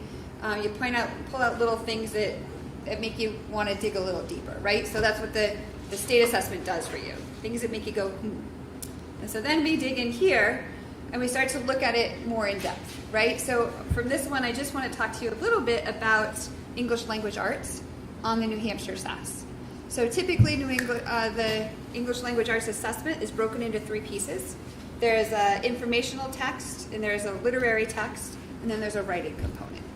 And then within that, there are some different pieces that they grade students on in those different categories, different standard areas. This is a little key.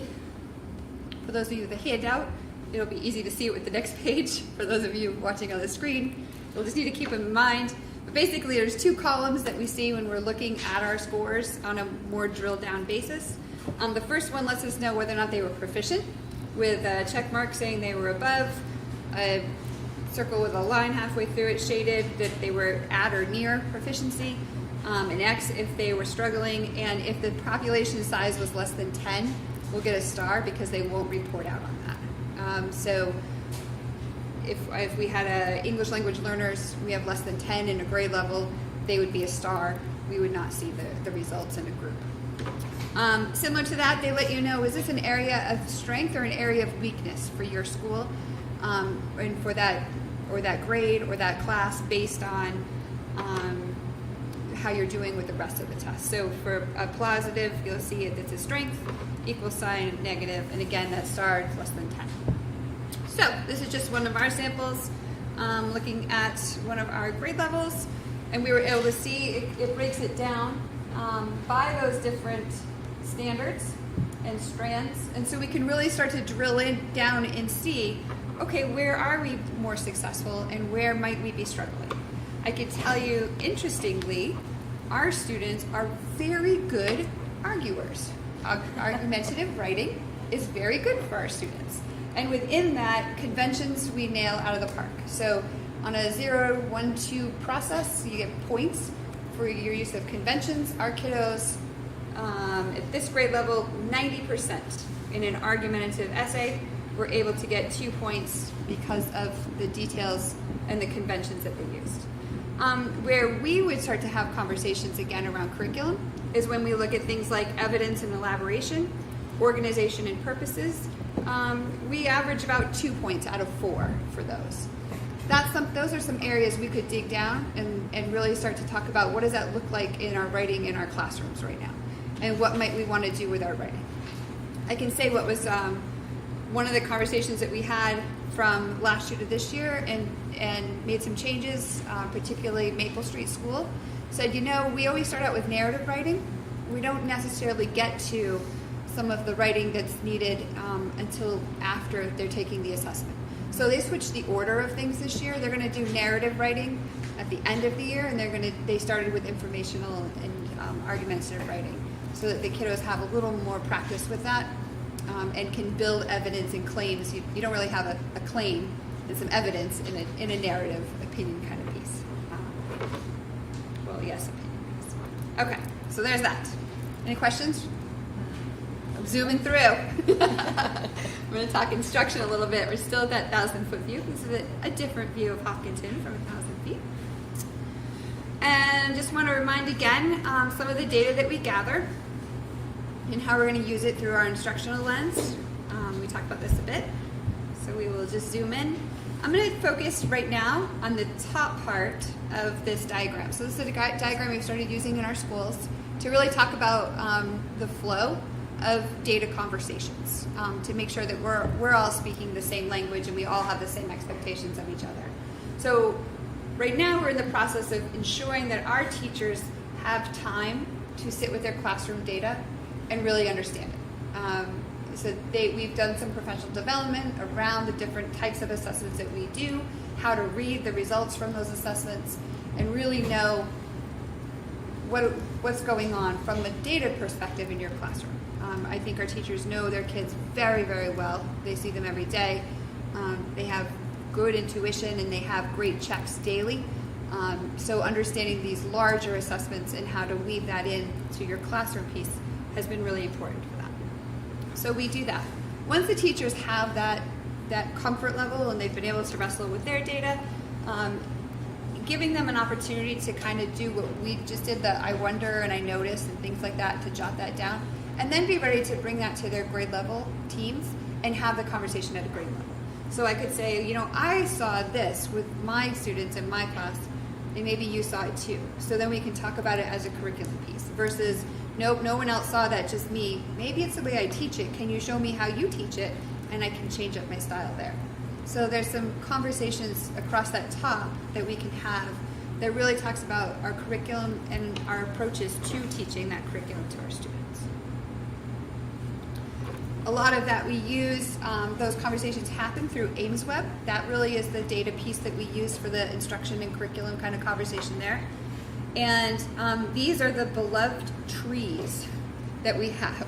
So everybody knows how to understand their trees. And I want to talk to you a little bit about trees. So I'm going to just kind of flip through them. I'm not going to go class by class, although this one I'm really excited to kind of highlight for you. These trees come from AimsWeb, and AimsWeb's purpose when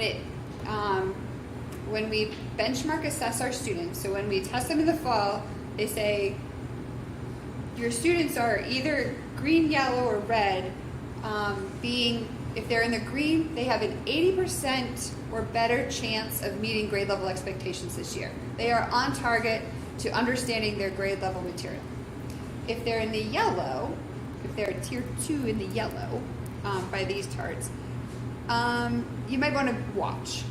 They may need some extra support in the classroom, and not huge big things. This isn't like stop the world, but they may need some shore up of some understanding, some low-level concepts, things like that, to help get them on track.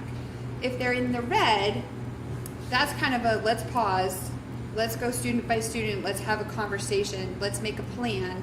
They probably need some help because they are not going to be on target for meeting their goals at the end of the year. So we do that in the fall. That's the first tree that you see. And as you can see in first grade, for early literacy skills, we had a lot of red. That was nervous. Through a lot of hard work, through the work of classroom teachers and our interventionists and some structural changes that we've made, when we did it in the winter, a lot more kiddos are on target in the green. A lot more kiddos that were in the red has at least shifted into the yellow. And we even saw kiddos shift from the red to the green, which means we're closing some gaps. They're doing well.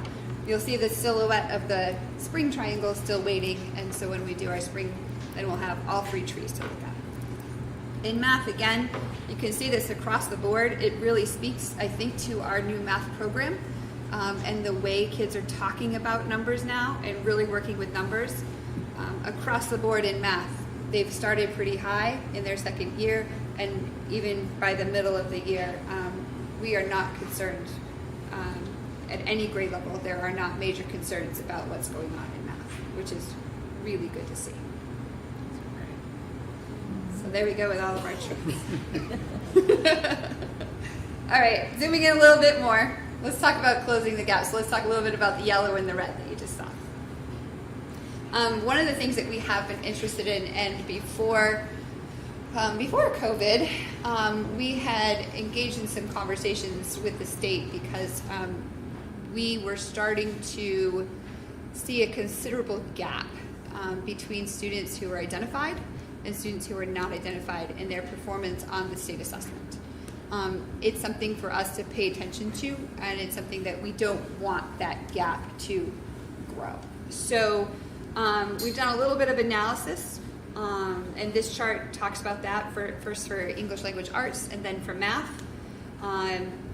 You will see the first column is our students on an IEP, second column students not on an IEP, and compared to the other 2 columns on the right, the magenta and the purple, which are state level students on an IEP and not on IEP. There are some areas where our gap is considerable.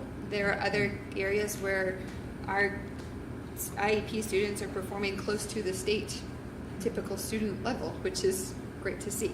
So there are some conversations that need to be had. I will say here, a large one for us that was a major concern was the 7th to 8th grade math.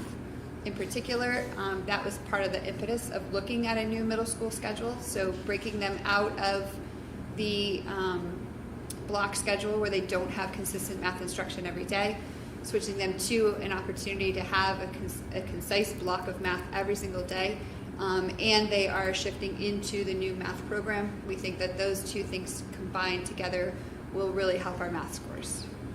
I think I don't understand these graphs. Okay. So do we want the blue to be higher than the magenta, or magenta to be like what are you trying to? Sure. So very honestly, it would be amazing, but probably rare, that our blue and our gray would be equal. Right. So the blue is our students on an IEP. The gray is our students not on an IEP. We definitely want to make sure, regardless of whether you're on an IEP or not, you're making growth every year, no matter where your level is. But for students on an IEP, or students who are in even just the red, we want to make sure that we're really giving them the time with curriculum and the additional supports that they may need to help keep that gap as closed as possible. The gap between non-IEP and IEP kiddos. But non-IEP and IEP should not necessarily add to 100, or should they add to 100? No, they won't add to 100. No. These are percent. These are like their percent. Maybe I didn't explain that right. These are the percentage of students who scored proficient on the test. Okay. So So like 30% or? yeah, so like okay. on Not this 30 one, the kids. math, it was like 28% in grade 3 on an IEP scored proficient versus I think it was 66% that scored proficient. Oh, it's like a grade in the grade. Yes. Okay. Yeah. Got it. Okay. Sorry if I didn't explain that well. And, Thank but, you for but asking. as a district, we would rather over-identify. Wait, so the red is of statewide IEP average number? That's all students across the state on an IEP. So, I mean, in essence, for the most part, not in every case, but in a number of cases, our students on an IEP are outperforming the state average. Got it. Which is good. We want that. Okay. Where we're not seeing that, we're going to take a second look to really make sure that we've got the right curriculum, instruction, supports in place for students. Okay. Thank you. Yeah. So if I understand it, it's like if our non-IEP students' growth looks like this, and then our IEP students' growth looks like this, eventually like that gap between Yes. the growth It's is gonna going to get get bigger and different bigger. over So it wants time. to be matching or So catching even up. if their bars aren't at the same height, you want their growth to look Yes. parallel. Okay. We want to make Just sure certain everyone's parts. Yeah. How well does this account for outliers, particularly outliers that are on the underperforming side? So I'm speaking specifically about IEP students who might have some serious challenges, and that scoring proficient may or may not be in the short term a realistic. Absolutely, and that's why I say I don't mean it in a cavalier way. It would be hard pressed for us to sometimes see those absolutely equal, because there are kiddos who are going to struggle with grade level material that are still making tremendous gains. There are some students who can qualify to take, oh, you're going to ask me what it is. It's a dynamic learning something, DLM, which is like an alternate state assessment. You have to apply, and it's a very rigorous process. So some students with some more significant disabilities would qualify under the DLM and do an alternative. It's more of a portfolio performance-based test as opposed to this kind of a test. And absolutely for us, I mean, it's always painful when we have to sit a kiddo down. Some of them are afforded certain accommodations that we're allowed to, do with them, but it is hard when you know a student is still below grade level, asking them to take a grade level exam. But in those cases, we still want to see them making growth. Right. And we hope that their rate of growth sometimes in those cases is even more, so that they have an opportunity to catch up as much as they can. We're good? Good. We're zooming. Okay. In the Ames Web, teachers have the ability to look at their classroom level data a little bit more in depth, beyond just the tree. So, like, the trees are pretty, and everybody likes the trees because they're a nice visual. But this is actually the meat and potatoes kind of a screen that a teacher would look at. This would show them individual, so obviously I took off all the student names, but this would show them what their fall scores were, what their winter scores were, and then we work on the SGP. There is called a student growth percentile. So we look for growth percentiles to be high. We like them. If they are at 50%, they're making average growth. When they're at like 85%, that means they're really working to close that learning gap, where they are taking off with what they're learning. So we definitely celebrate and get excited when we see the higher student growth percentiles. And then that column that's ROI, that's their, oh shoot, why am I blanking at the moment? Rate of something. Rate of this. Rate of increase, yeah. Thank you. Improvement. And there's a formula that goes into it. Thank you so much. There's a formula that goes into it. So basically, it takes your one testing cycle. It takes your current testing cycle in your last assessment cycle, and it subtracts the 2, and then it divides by the number of week of instruction you have, and then you get your rate of. Basically, you want to see 1. So you like to see 1 digit point every week is what you hope for. So if it's below 1, that might be somebody we would just kind of look and check other data pieces to see, are we doing okay? Do we have the right supports in place? Are they understanding material? If we're seeing higher than a 1, we're celebrating. We're good. Okay? All right. So there's your sneak peek into it. Now, talking about individual kiddos. So once we've decided somebody's in that red area, they really need some help, this is kind of the bottom part of that data flow chart starts to come into play. And so what happens is we have these data meetings that we do. So we do all the data, assessments with the kiddos, we crunch all the numbers, and then we all get together and we strategize around students that we may have some concerns about. So if there's students who are already meeting with a specialist, the specialist will come to the meeting with their information and their data. If they have a case manager because they're on an IEP, then the case manager will come to the data meeting, and we'll just look to make sure, do we have the right interventions in place? Are we spending the right amount of time? Is there something different that we should try to help out the kiddo? And we make those kinds of decisions. So sometimes we say, you know what, this kiddo would benefit from some small group work at a station in class, and so the teacher will say, all right, I'm going to create these 4 stations, and a specialist will say, I'm going to come in and I'll work with kiddos at this station. So it's not just that kiddo, but when they have that kiddo there, they know they can do some more intense work with them in a small group within the classroom, so they're not missing any time in the classroom. Sometimes kiddos need more additional added time, so more time than what they have in the class. So after the instruction piece has happened, they may come out of class, which is a pull-out service, and then we'll do more intense one-on-one or small group stuff with them, giving them more time and hands-on with that material. Sometimes that's during a win time.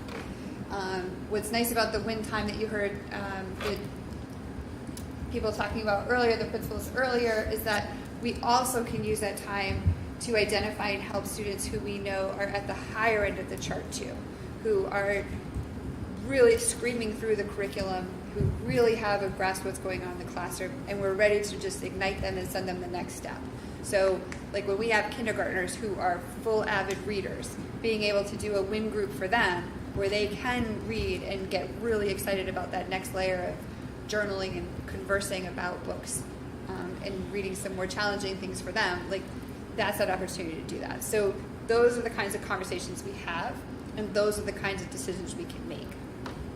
And then sometimes we know that kiddos are just really, really struggling and need more help than what we can problem solve in that moment. And so they get referred to what's called a wraparound team, which is just an inside team. And that's where basically the same people, teacher, administrator, specialists will come into play, but also guidance may come in because they may know some things going on that aren't necessarily shared with all, but they may have a piece of the pie that they can offer some support. And sometimes the learning difficulties might be rooted in something outside of just an academic challenge. And so making sure that we have the right people at the table who can help offer those supports. So it's truly like that, the wraparound, which is like looking at the students' concerns from all angles to make sure that they're receiving the right supports and services. So that's what that looks like. I just want to, there are, some interventions that we do. I've just kind of talked about them in my last slide, so I don't need to go over it too much here. We're doing okay? And then I just want to talk about some of my next steps. So where do I want to go now that we've crunched a lot of data? The biggest thing, and maybe I should have bolded it like you guys did on your last presentation, so you really know. And this is a little hard because this was not something we knew leading into budget season, but I'm really passionate about this, so I'm going to try to get creative. I really think we need some kind of an assessment like Ames Web up at the middle school as well. We need to continue the work that's happening in 5th, 6th grade up into 7th, 8th grade, and I would say almost even into 9th grade for some students. Right now, there's like a dearth. I've talked to you about everything K-6, and then there's just this cliff where we fall off. They didn't magically all not need any assessment or fine-tuning of their skills from 6th grade to 7th grade. It's really left on the classroom teachers to only use their classroom data. And as we've talked about, we really need more than one piece of data to be able to really look at a holistic picture. So my large advocacy is trying to figure out how to implement Ames Web, both ELA and math, particularly with the new math program going into place, and 7th and 8th grade. So there we go. That's that. I was really interested. This is not I don't want to say this in a slight, but it was intriguing sometimes to me when I would hear that we bought some beautiful programs, but we didn't necessarily buy the training to go along with them. And whether that's because of COVID and it was difficult or what it may be, that's something that I identified pretty early on. And so I think you've heard everybody say it at one point or another, like every month somebody's gotten trained on something, whether it is Ames Web or GEOs or Foundations, which is reading programs and reading supports. We do have some nice materials, and making sure that people are using them with fidelity and really understand them is key. So I would strongly advocate that we continue to train with our math program. We're really only the second year in, and it's the first year that they've been using a lot of the online components of that program. So it's still really in its infancy. And definitely for me, finding creative ways as new teachers come into the mix. So making sure that they understand, from responsive classroom to our math programs to our reading, writing programs to the science that we use, making sure that they all understand those aspects and kind of are pulled into the culture through training is really important to me. So that's something that I'm going to keep on my radar. Continuing to find creative ways, which, like you just heard Patrice talk about kindergarten, saying, oh, okay, well, this is showing us we need win groups, let's do it. Continuing to find ways that we develop and use some of those opportunities to help close gaps and not let anything spread there. It's really important. We're doing work. We did work at the beginning of the year. We're going to do more work next Friday around our curriculum alignment. So really taking a look at all of our subject areas, making sure that not just we're teaching grade level standards, but really committing to which ones do we teach to mastery at what grade levels. It's really important that we kind of finish that work and get that identified and then be able to communicate that to the community, which I think is very important, so that teachers really understand at each grade level what it is we're focused on and what we'll be teaching their students. So that's what we're going to do there. I think people say it all the time, like time is so precious. And so I think as we move forward, my mind will be on how do we carve out time.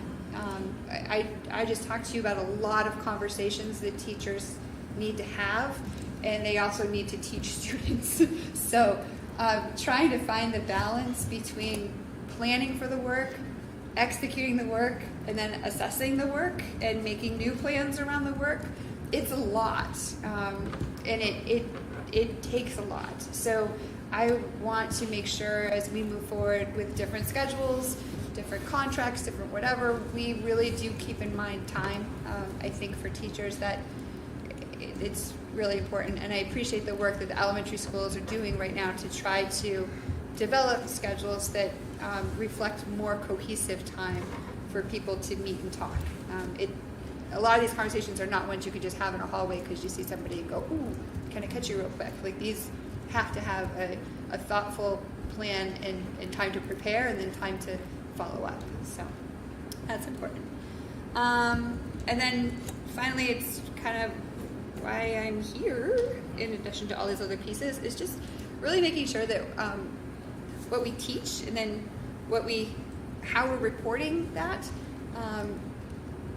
is aligned. And in some areas, quite honestly, it's not quite there yet. So I think you'll see that the Curriculum Assessment Committee is going to take on some of those reporting things. You've heard Chris talk about a little bit about how they are studying and working with how to report things different or better.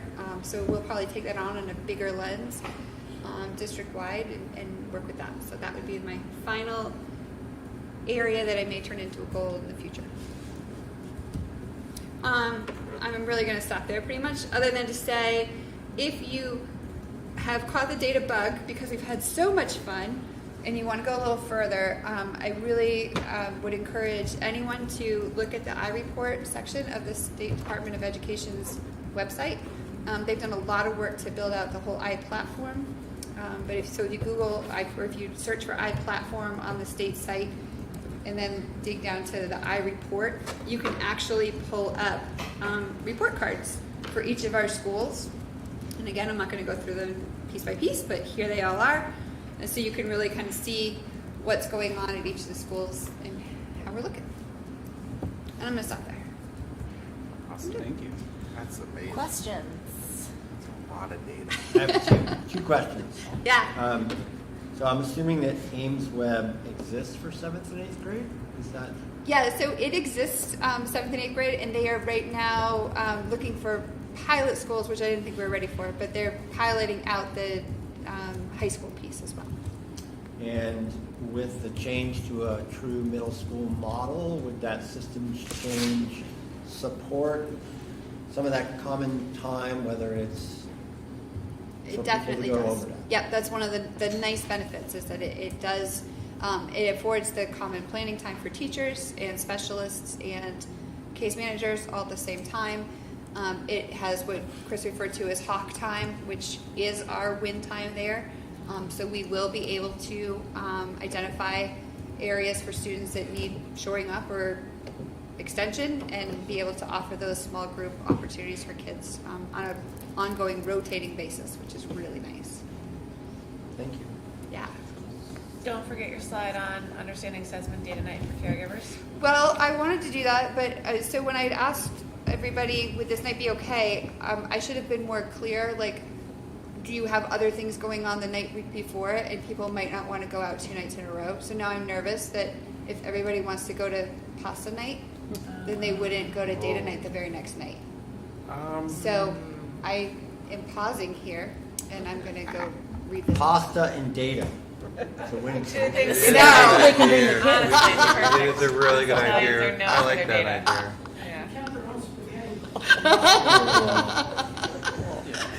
It's only a small Jody, subset. have you got a lot of? Oh, you haven't posted it yet. So We haven't actually posted yet. This is going to be the first time it got posted. So Jody hasn't got any RSVPs. Yeah, that's all right. So we're going to halt there. Are there other questions? I would just say, I've heard from a lot of parents that getting the assessments at Harold Martin, where we didn't used to get the assessments, is an awesome like piece of understanding and tool for the parents who are there and are really, really excited about it. So thank you. I think the materials that go out with it are great. Yeah. Also, I think as a board member, being able to see all of these pieces that come together is really, really beneficial. And I appreciate the time because I know it takes a lot of work to do this. It's good work. Thank you. It's crazy. It's awesome. Really good. It's fun. Yeah. Still a fun meeting, guys. I just want to kind of echo what Dulcie just said. I think as a board, sometimes I've been looking for a little bit more data, and so I'm really excited that we are talking a little bit more about it at the board level and seeing the kind of how it can directly impact our curriculum and kind of programmatic changes that we make. So I'm excited to continue this discussion ad nauseum forever. Thank you. So much. Excellent. Anything else? No? Okay. All right. Now I'm really going to blow everyone's socks off with fun.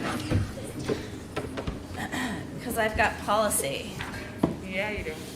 And who doesn't want to talk about policy? So you guys all did first reads while I was away at the last meeting. All the first reads have been moved to second reads. So as a reminder, it started with policy BBB, which is school board elections, which had a change to it because due to statutory change for adding, you must have a student non-voting member on the board, and as policies go, they're a little bit of if you give a mouse a cookie, and once you dig into one policy, they refer to other policies. And so lots of BB policies were updated. We also had policy JJJ, which is a required policy we added. I believe we updated that one. I'm gonna double check. Nope, we added that one, and we already had policy JJA, and so we redid that one to better align with policy JJJ. Did anyone have any feedback or anything on those? I know I wasn't here, so they're pretty cut and dry policies. I only had a question related, and it's sort of, I don't know. So in terms of student activities for kids that are homeschooled, charter school, Yeah. etc., in, you know, whether it's playing sports or coming in for a particular class, which is great, I'm just, you know, on the revenue side of life, is there any revenue, like in the adequacy piece? It's probably a Michelle question or a Mike question. Is there a proportional link there, or is there no proportional link there? I don't know. I think we'd have to ask Mike that question. Yeah, because I know it's certainly a requirement, and I know a lot of students benefit from it, which is fantastic. And any students who join like athletics would still be required to pay the same athletic fees that enrolled students pay. So there is that piece. Is there anything else? Michelle, do you? I don't know 100%. My gut would say if they were in a charter school, the money would follow the kid in the charter school. But if they were homeschooled, potentially something could if they were in a class. If they were potentially picked up as an ADM. Do you know? Yeah, I was just thinking about it because ADM's half day, right? Yeah. So True. if they So come they're in for not one gonna come class, in. it doesn't. That's true. If they come in for more than one class, perhaps. Yeah. How's that for an answer? It's a good start. But on the policy side, was there any questions? Great. So we do have two final reads this evening. We have policy JLDBB, suicide prevention and response, and policy CBI, evaluation of the superintendent. This is the third read for these, so hopefully folks have had plenty of time to make any comments, questions, whatnot. And I should also note that these policies are all also in the public folder. Policies don't go into that folder until second read, because oftentimes there are changes that are made between first reads and second reads, and we try not to be confusing. So if there are no other questions, comments, is there a motion to approve policy JLDBB, suicide prevention and response, and policy CBI, evaluation of the superintendent as proposed? So moved. Second. Okay, any discussion? Hearing none, all in favor? Oh, did you have Do we want to do discussion? separate They have votes? to be separate. Do we have yeah. two separate votes? Yeah. I'll separate them. Let me amend my motion, or my proposed motion. Is there a motion to approve policy JLDBB, suicide prevention and response, as proposed, as written? So moved. Second. Great. Now is there any discussion? Wonderful. All in favor? Aye. It passes. Is there a motion to approve policy CBI, evaluation of the superintendent as written? So moved. Second. Okay, any discussion? Yeah, we had a good conversation about the procedure at our last meeting, Oh. and so I wasn't, I neglected to edit the document in order to bring it back. And so since it's separate from the policy, I'll do that for the next meeting, then we can, again, kind of discuss those changes to the procedure. Sounds great. Sorry. I didn't even hear Oh, any sorry. of them because it wasn't there. That's great. It's all good. Awesome. Any other discussion? No? All in favor? Aye. No one's opposed. We all agree. Wonderful. All right, that's it for policy. So we're on to the consent agenda. There really won't be much of a superintendent's report. Michelle, I think you get to be... Yeah, I can talk about hires. So we have the spring coaches, the majority of them for tonight as an agenda item, as well as we have an instructional assistant at Harold Martin, Tom Mahan, replacing Joe Schlesinger. who was resigned last meeting, but then it was kind of complicated because he switched to Maple. He was originally hired at Herald, but in essence, that's the flow of that. So those items are that. The only other thing I have underneath finance is we talked about waiving the bid policy for fuel. And Rob had brought up a good point. We had never checked before because the bidding usually didn't have that in there about downward protection. So we recently got a quote from HR Clough. Again, this goes with the town of 3.157 a gallon. That's without downward protection. Downward protection would add another 49 cents to that.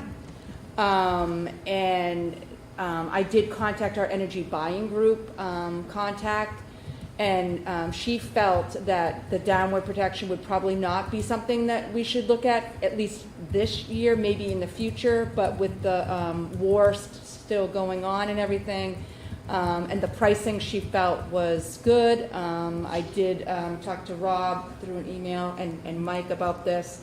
So this would save a little over 50 cents a gallon in what we have proposed for next year. So if the board doesn't have any oppositions, the price is good till tomorrow at noon. I'll confirm with Neil at Rotary tomorrow and then give the okay as long as but usually he goes with who the energy buying group says and stuff. So. What do we budget for gallons for next year? We budgeted 22,551 gallons. 22,000. So it's $11,636 Savings. potentially, yeah. That's awesome. But again, that's how much gallons we budget. So this year we budgeted gallons, and we actually went over on gallons, believe it or not, Oh, okay. even though it was a seasonably warm. So again, if all goes good and we get exactly what we have for gallons budgeted, then we would have it 11,636. Hey, Savings. that's great. Awesome. And that's all I have. Thank you. That's great. I accept that. All right. Any other questions? Do you need a motion from us to? Yeah, I was just about to get there. Is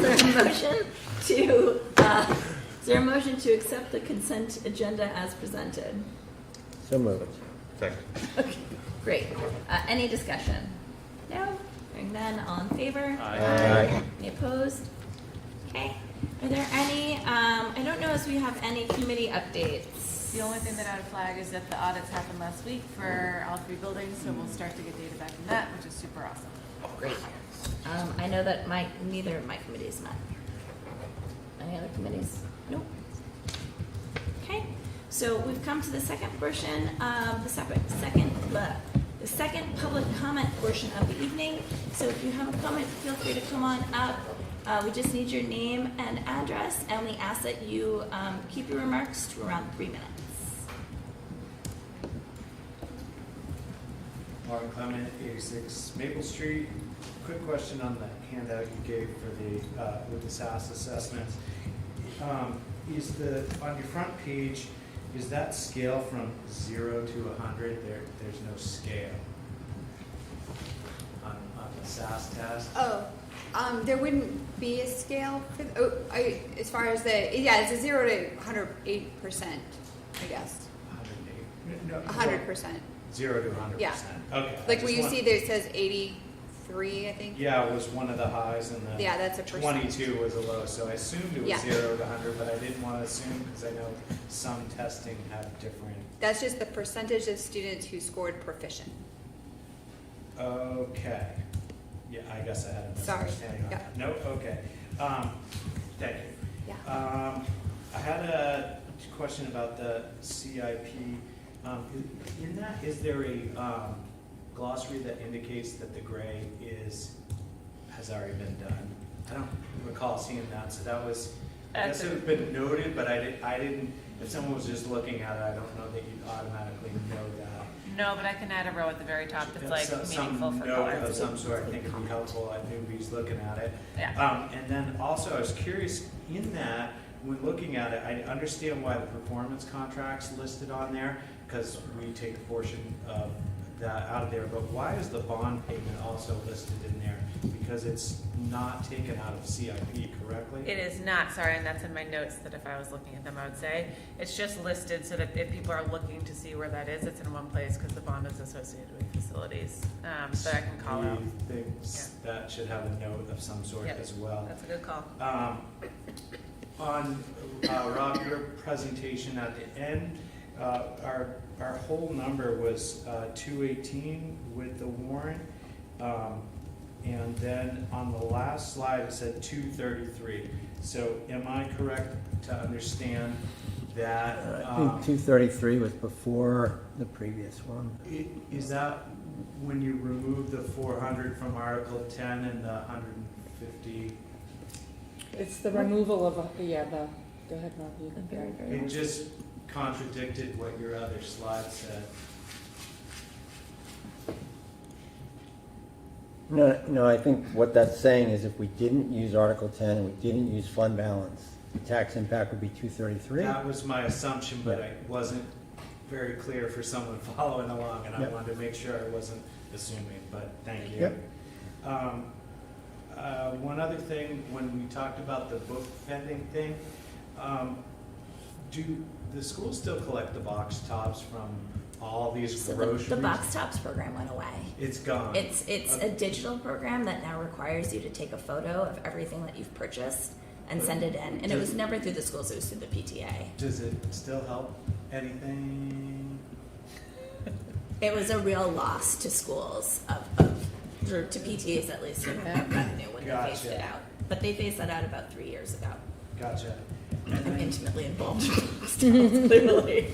And then this is maybe a Jody question. I think I saw a deadline on if you want to be a chaperone for a student, you need to get your fingerprint. That's been put out. And I think the superintendent might have mentioned that, but That's been put out several times by the districts. Put out in the fall, and we Yeah. put it out again as a courtesy because it was technically due in the fall that we had put out a date that it was due by to have fingerprints done. It just becomes a very hardship at the end of the year when everyone's calling the week before field trip saying, oh, I didn't get my fingerprints done. So we had to put an end date that people had to have, and we sent out, so that was basically a courtesy reminder. and that end date hasn't happened yet. It is, I believe,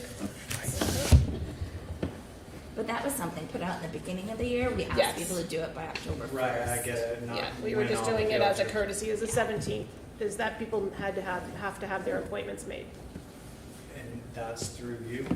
Nope, No, it's through the state. It's a state Yeah, requirement. I have instructions if somebody wants to call instructions, or if you just go on the state website, it's all digital, you sign up through the state. All right, I just remember, I saw the blast and I Yeah. thought it might be worth mentioning. No, it's just, it was put out in deadline, but we just did it as a courtesy, Mhm. as a second reminder, so people would have the chance, Here's for your people who may have final. forgotten about it in the fall. Gotcha. So, but after that, then that's cut off.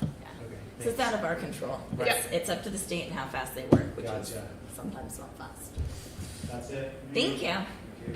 Other comments?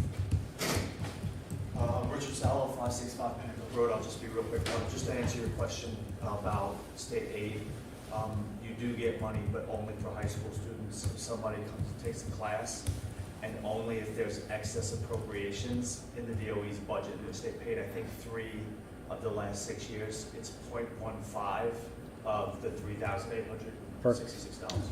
Nice. Yeah.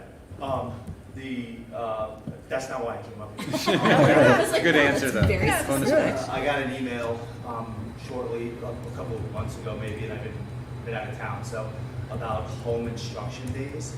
And so instead of having a snow day, and I just want to say I hate that idea. Snow days are for sledding and snowmen, not for busy work. That's all. Thank you.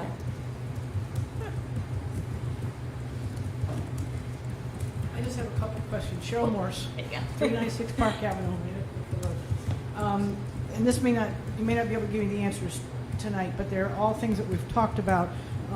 One is in reference to the, quite often we have a discussion, Rob, especially from you, about the savings that comes as a result of the early buyout of the teachers. of their early retirement, I should say. Well, and you have figures as to what the savings is over the first 5 years. Does that take into account also the $50,000 or whatever it is bonus that they get for doing it? That's subtracted from it? Yes. Okay, great, thank you. Second question is, and it actually pertains to two different things now. I'm not used to, excuse me, I've only been here 5 years. So where Henniker, we did a lot differently. So when you're looking for your fuel costs, and this also applies even to your health insurance, do we only get the prices from one provider? I mean, I'd love to be loyal to the local one, but it's, even as they did with Henniker, and they got two locals, it's healthy to get prices from all of them. Say, you know, we got this from that. Can you meet us there, kind of thing? And do you do that? So what happened is, I can't remember if it was the last board meeting or the board meeting before that. We were approached by HR Clough and asked, and so the board does have the ability to waive the bid policy, which they did do at that meeting. We're just doing it for a year, just to get some stability right now, but we normally do an energy buying group is who we go through. We pay $750 for them to do the bid for us. So this is the first time we've done it this way, and I think I've probably been with the energy buying group for probably 13 to 15 years. I love the thought that you've done it locally within a 50-mile radius. I'm not sure I'm in favor of the thought of a Canadian group going into the energy buying group. I think that's a whole other kettle of fish and worth a discussion. But I think the community itself would say, we're still supporting our local community, and many people from Hopkinton come from Henniker, and Henniker from Hopkinton and Concord and so forth. And I would just like to ask the board to consider broadening that process, and not necessarily maybe so broad that it's the Eastern Seaboard. I don't know that it is that. I'm only guessing. Yeah, they open it up to everybody, the energy buying group. And so Could be a Mississippi. little more history that I didn't kind of, which might not make a difference or not, but I just think it's important. HR Clough has won the bid for the last few years. So that was another component that the board kind of took under advisement, that they were usually the ones that came in lower anyways. That's good information, and within Henniker, Right. that similar thing happened, but it meant that they were all on top of their toes, and they were comparing with each other, and that's all you asked for. The last question is, and then this one, the answer may not be so simple. I understand our health provider for insurance, health provider to the teachers, to the faculty, is Blue Cross Blue Shield. Is that correct this year? It's Anthem. Anthem, Yeah. okay, Anthem Blue Cross. I know it's kind of weird, but And they don't and use the blue. when the yeah. contract is negotiated, is it negotiated with one provider for all 3 years, the same provider? Or does that, like the fuel, go out to a different bid a year and a half in advance? How does that work, do you know? So the contract does state that it is an Anthem product. And so there is a contract that Health Trust has with Anthem. You guys okay when we answer? That makes it so competitive being in the pool. You can go ahead out and try and get a price with Anthem yourself, but the pool gives a better pricing. And does that change every time the contract's renewed? Every time the Does it go contract's out? renewed, either party could bring up changing the contract to state no provider name or a different provider name. Is this the first time that we've had a single provider for all 3 years? No, we've had Anthem ever since I've been in here, since so 19 years, but I know it's been longer than, I think it's probably been in since the existence of Hopkinton School, and actually before that when we were merged with Henniker. I have Anthem too, and I shop a lot, and I'm happy. Yeah. So, but I'm glad to hear it. I'm just checking and see how you do it. Thank you very Yeah. much. Sure. No problem. Thanks, Jeff. Any other comments? All right, good. With that, I'm going to go ahead and close the second public comment portion of the evening. Is there any other business of the board? Anything we have not gone over? No, this was a pretty great meeting. With that, I'm going to go ahead and end this meeting this evening. I will see you all on Saturday. You guys earlier, everyone else 9 a.m. We have no need